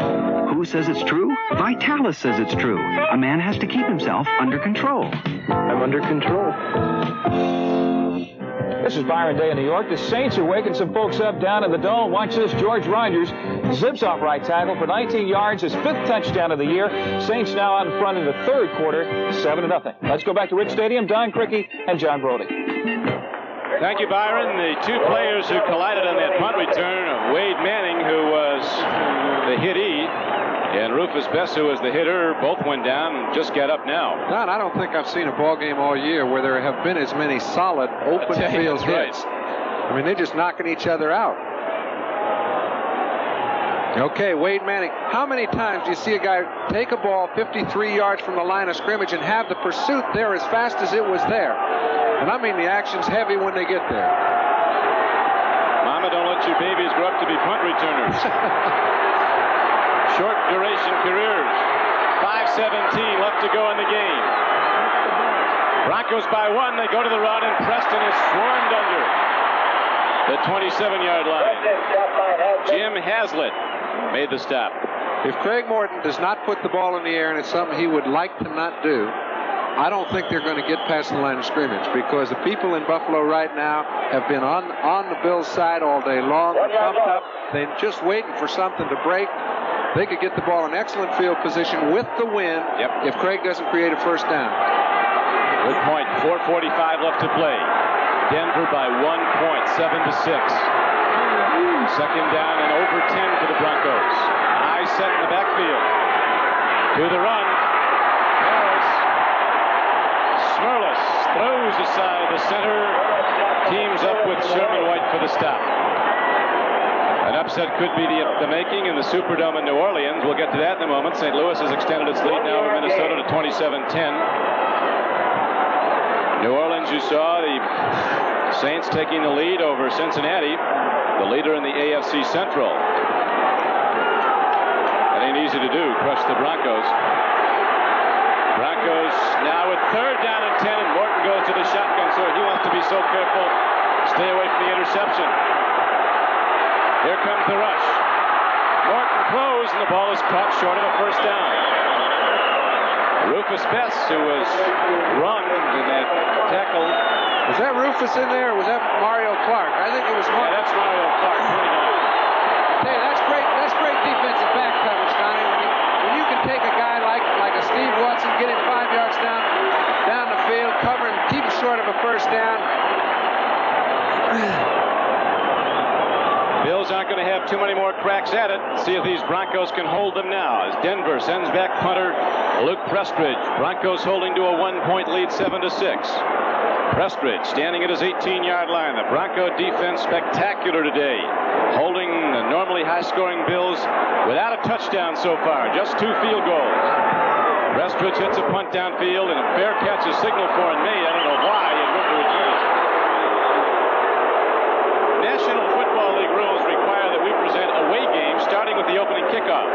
So to our stations in the team's home area, we remind the viewers in Kansas City, Miami, San Diego, Seattle, and Topeka, you'll be leaving this game in a few minutes for a telecast involving your home team. However, we'll continue to bring you reports on this game to keep you up to date. I don't think I'd like to leave this job if I got here at the beginning. 3:01 left to go, and here come the Bills out of the huddle. The Orange Crush digs in to stop him if they can. First and 10. Cribbs ahead. 38-yard line. Gain of 7. Gradishar on the stop for the Broncos. But the game clock runs. We're getting down to one drive left. They've had the ball in this kind of field position throughout the second half, Don. They've been unable to really make the most of it. Last chance at Dry Creek. Lewis left. Hand off to Cribbs. He's got lots of moves. He had to use them all there to get some yardage. On 2nd and 2, he's close to a first down. He's got it. The game clock keeps running. 2:17 left to go. This one's going to be decided by 2 points or less. Denver wins it, it'll be a 1-point game.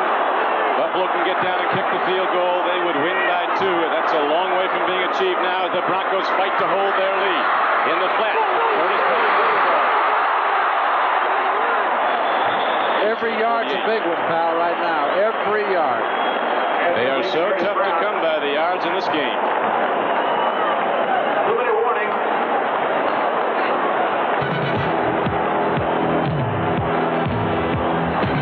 1:52 left to play. The Broncos with their defense playing great. Alcoa presents Fantastic Finishes. 1975, Bum Phillips versus Don Shula. Needing more than a field goal, Dan Pastorini hands off to Ronnie Coleman. He cuts back inside one tackler, breaks outside, then rumbles over a second tackler, sidesteps a third, breaks the grip of a fourth, and powers his way through tacklers 5, 6, and 7. Houston wins 20-19. Alcoa can't wait.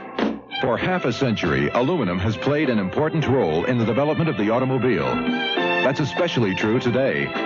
Aluminum's now being used in dozens of new ways to reduce weight and increase fuel economies. There's a real demand for the lean and lively cars of the 80s, because the more aluminum we put into them, the more MPGs you get out of them. We can't wait for tomorrow. Alcoa can't wait.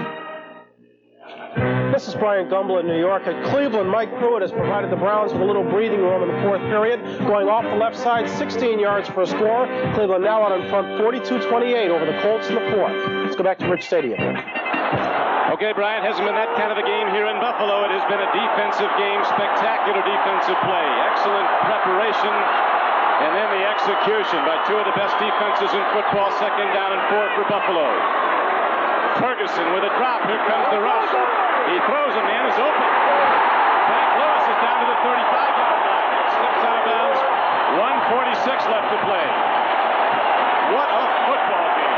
Well, they know. Right now, Buffalo knows. They can't fool around.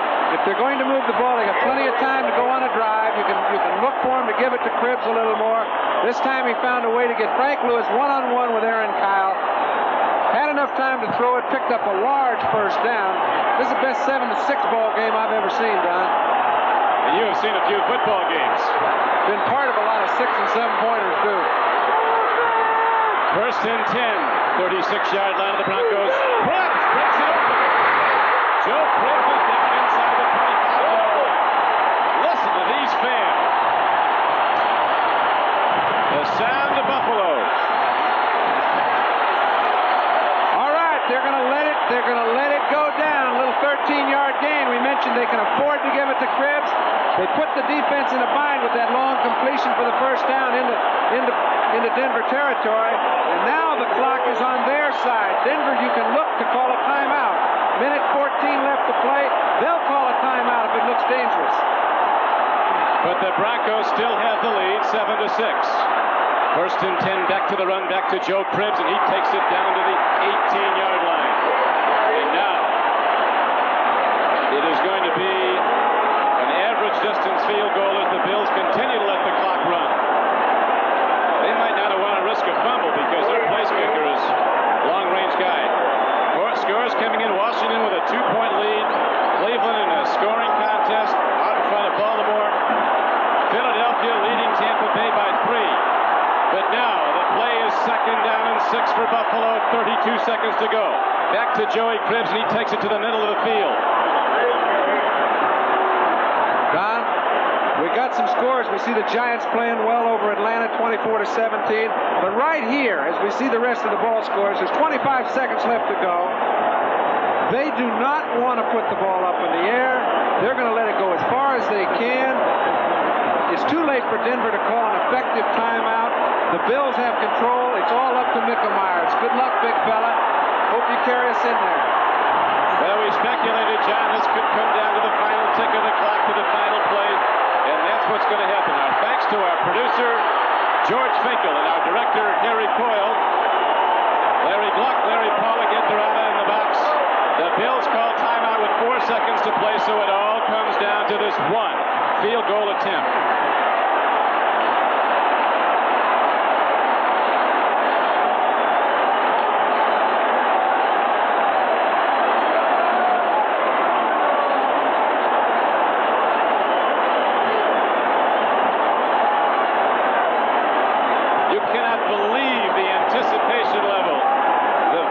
To this crowd, the electricity of it all. We just saw the man that held his cool, waited for his opportunity, and struck. He did not give these guys a break all day long. They picked off one long ball by Foley.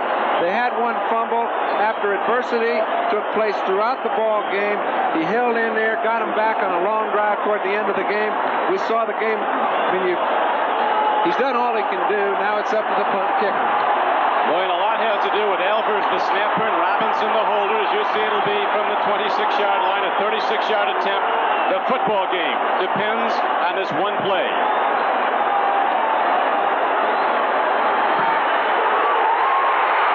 It's good. 1 second left, and the field goal is good, and Buffalo's going to win it. A great, great effort by Denver, but the Bills fighting back, and it was their defense that fought back. Gets the ball back to the offense, and Ferguson, when he had a strike, threw the completions that got them in range. Joey Cribbs, a little runner, got it in field position, and Nick Mickelmeyer, 3 for 3 on field goal attempts, wins the football game for Buffalo. Is it over, Don, or don't they have 1 second left? Well, I think they've got to kick it off, and I'll tell you what did it, Donnie.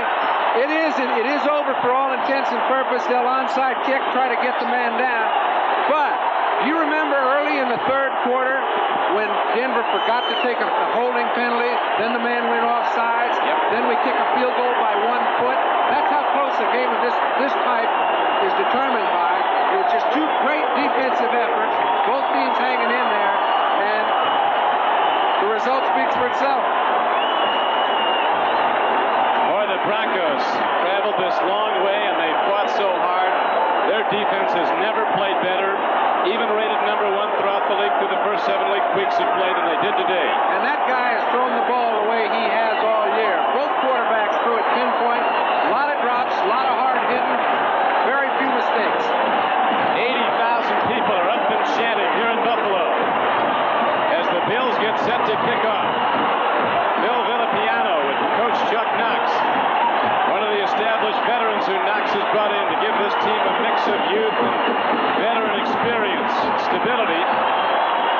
And with it, Buffalo won the division last year. Now they're fighting to stay in contention this year.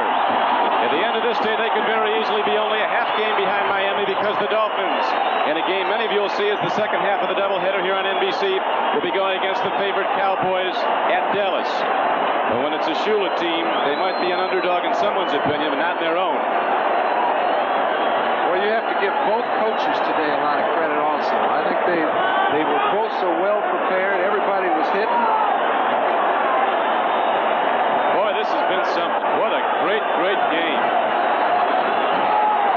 Chuck Knox has seen his team down all day. They were down 7-0. They were down 7-3 at the half. They got another field goal. They had to fight hard for every yard to get it. They were down 7-6 until 4 seconds remained on the clock. 4 ticks left. And Mickelmeyer, who's been perfect all day, complimented so beautifully the snapper and the holder in concert, Elvers and Robinson, and the field goal attempt is up and good. And now, the final play of the game, and you're right, an onside kick. That's it. The game is over. The Bills and the Broncos, and maybe the best game in the NFL this season. And the final numbers are up in Buffalo.